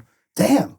People go their whole lives without knowing what that thing is or avoiding it because they're uncomfortable with it because it's annoying, right? Because it's like, here comes this dude again measuring, bro. We just want to have a good time, bro. We didn't mean that one time. We coming back. You know what I mean? The second one is time. No matter how good of a man you are, you can't earn tomorrow. You could have your whole life in line and tomorrow you can't. Like it's, I just don't believe it. And the third one is grace. Because no matter how many mistakes we made, no matter how much we already knew God existed and still fell into temptation or did something we weren't supposed to do or hurt someone or hurt one of his kids, we still were given grace to recognize that was a mistake. And you can't earn God's grace. He already made you with the liability, closure in there. Like, this is going to cause me something, but I'm going to give you this much grace. Time, grace, and the gift you have. And you can't measure that you cannot prepare for any of those three. And those three you've utilized, in my opinion, the best way you know how. And that right there is a proper relationship with God. Come on, Coach. Thank you. Yeah. Come on. My analytics. Man. I love my analytics. Coach. I love my analytics, man. I read the Bible a little bit. I like reading the Big Bible. Dog had his hand up the whole time. He's like, ooh. Like, I think he just mentioned something real quick that says it in the Bible, bro, that God loves those who discipline themselves. And he disciplines those who are undisciplined. So, bro, if you're like, I don't know, dude, he's like, I don't need to worry about this guy. He's got it. He's good. He's over here touching other people. Yeah. But I'm telling you, bro, discipline's the big thing, and that's kind of like what sports does to the youth, right? Yeah. How do we teach these kids discipline? To avoid the fight, like you were mentioning, to avoid the fight. Like, I know I can fight, but hold on. Like, discipline is something that is very attractive, bro. So, yeah, how do we make discipline more mainstream? Amen. For sure. 100%, bro. So we gotta make analytics sexy. We gotta make analytics sexy, bro. Hey, next time hell yeah. I'm a loss for words, bro. Man, this was beautiful. You guys are incredible. You guys are incredible duo, man. You guys got magic happening for sure. Thank you. Thank you. We get that all the time. Thank you, bro. Yeah, you guys are giving. You have accepted each other. You can see that you are not attempting to compete. You're collaborating. It's to see men, to see our Mexicanos, our Latinos, our Hispanos collaborating. I mean, that's what's necessary. We can't put it on anybody else. Right. We can't keep blaming the dudes across the street or that gang or this gang. Or it's our inability. It's our inability to collaborate. And even though trust has been broken, even though you didn't have the best structure, I think you had the perfect first chapter to create the best life, the best legacy. Because in that is, dude, I made that beast. This motherfucker is a savage right here. Yeah. But this dude's a savage to be able to do all he's done. And the idea is, we're showing that even though others have decided to not be trustworthy, other people have decided to be sellouts or half-asses or whatever it may be, or liars, we stand here because we're standing on our core values. 10 tones down, standing on business. So I'm going to measure it even if you rush me. I'm going to measure it twice. I'm going to go about my process. Hey, I'm going to bring the energy. Even if you tell me to be quiet, I'm still bringing energy. My ass, goddammit. And this better be an outdoor event, right? This is an outdoor podcast. Big Dog. The idea is to be that way, man. So you guys, true love for what you guys have demonstrated here today. Thank you, bro. Thank you for blessing us, both of you guys. This was definitely a blessing. Man, I didn't. What you were telling him, I've been trying to tell him, bro. Come on. That's what I was like, come on, Coach. You're trying. I was like, come on, don't try, just do. Take off the belt now and just takes a village, Coach. It takes a village, Coach. You know that? Yeah, absolutely. Takes a village, man. Yeah, absolutely. You've been the head coach. Well, thank you so much for your guys' time. I mean, this been a real conversation. I got a little bit. It's hard for me to be this real, and I appreciate you guys giving me the space. Vulnerability is a beautiful way to be, man. Being vulnerable is something that I think I'm learning to be. I think that when men learn to be vulnerable, we can then really make some straight impact. For sure. Absolutely, Coach. How are you guys doing on time? I know we've been going for a while. I want to make sure that everybody's good. We still got the lightning round. Well, I think this is a good time to end it, and but this has been, for me, it's been incredible. I'm honestly, I'm just kind of like on a high right now, like just thinking of all this stuff. But I'm sure this is gonna resonate with a lot of people.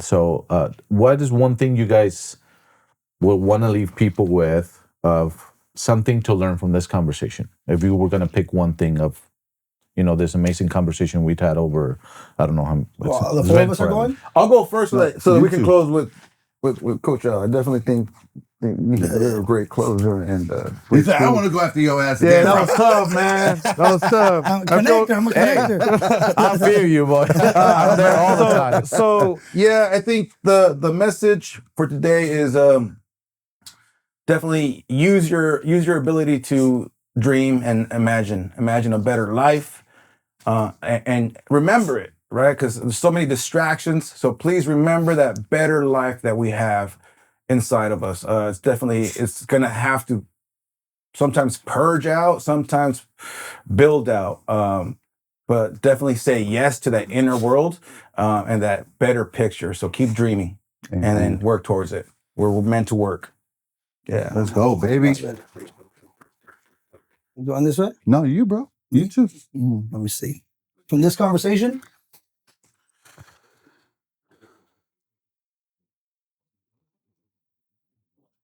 man, I think we hit like every angle.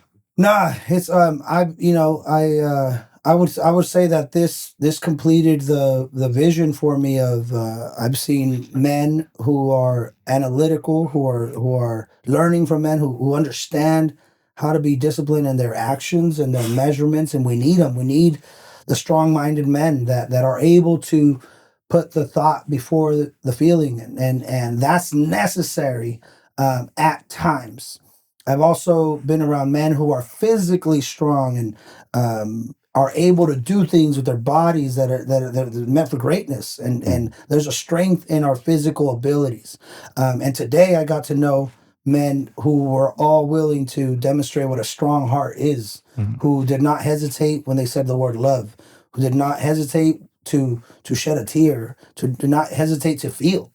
And that to me is what a complete man is. And I look up to the people that was in this room.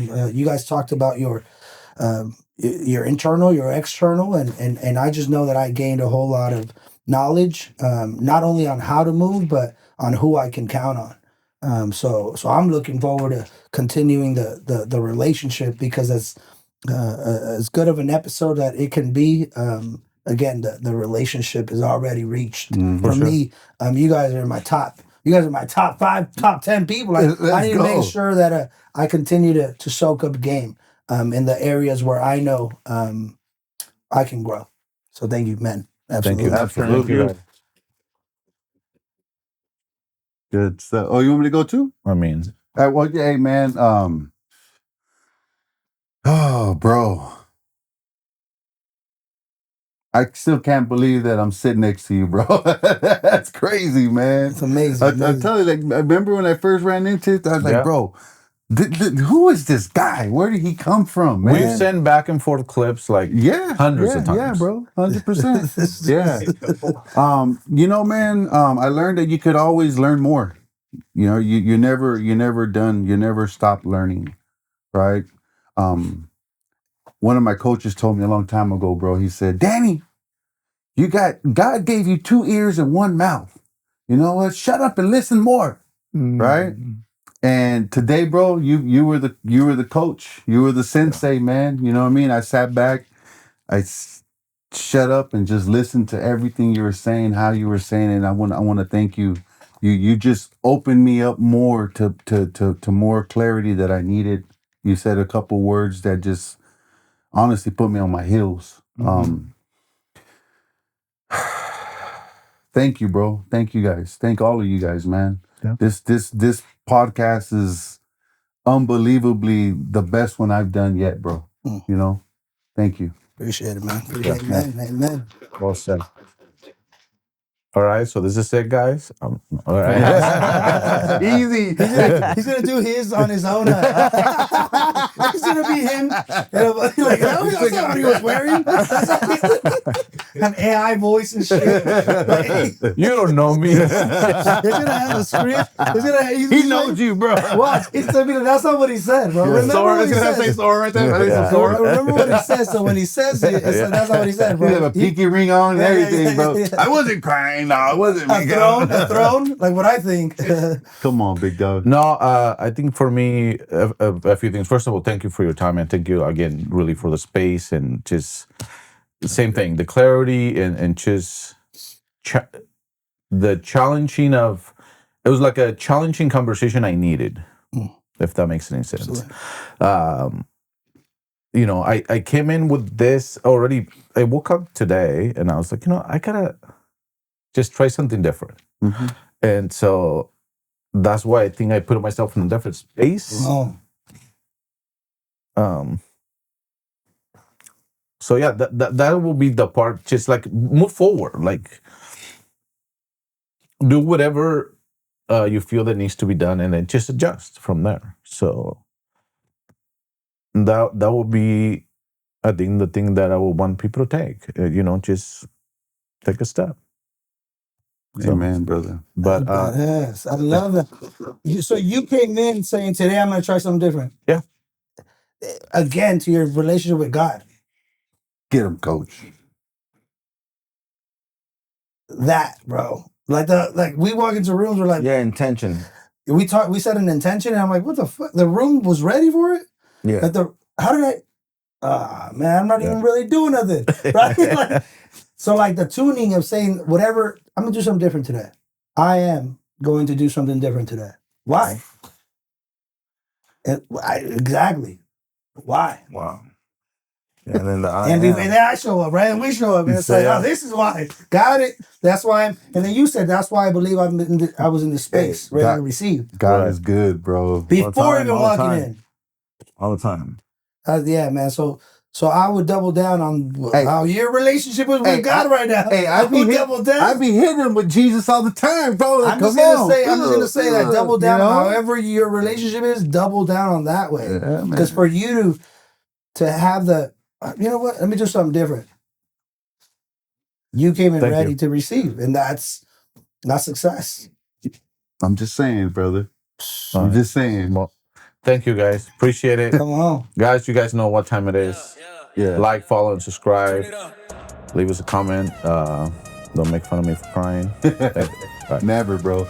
And it's okay to cry. It's cool to cry. Hey, this is Danny, Angel, the Roots of Ambition podcast. And remember, baby, burn the shit.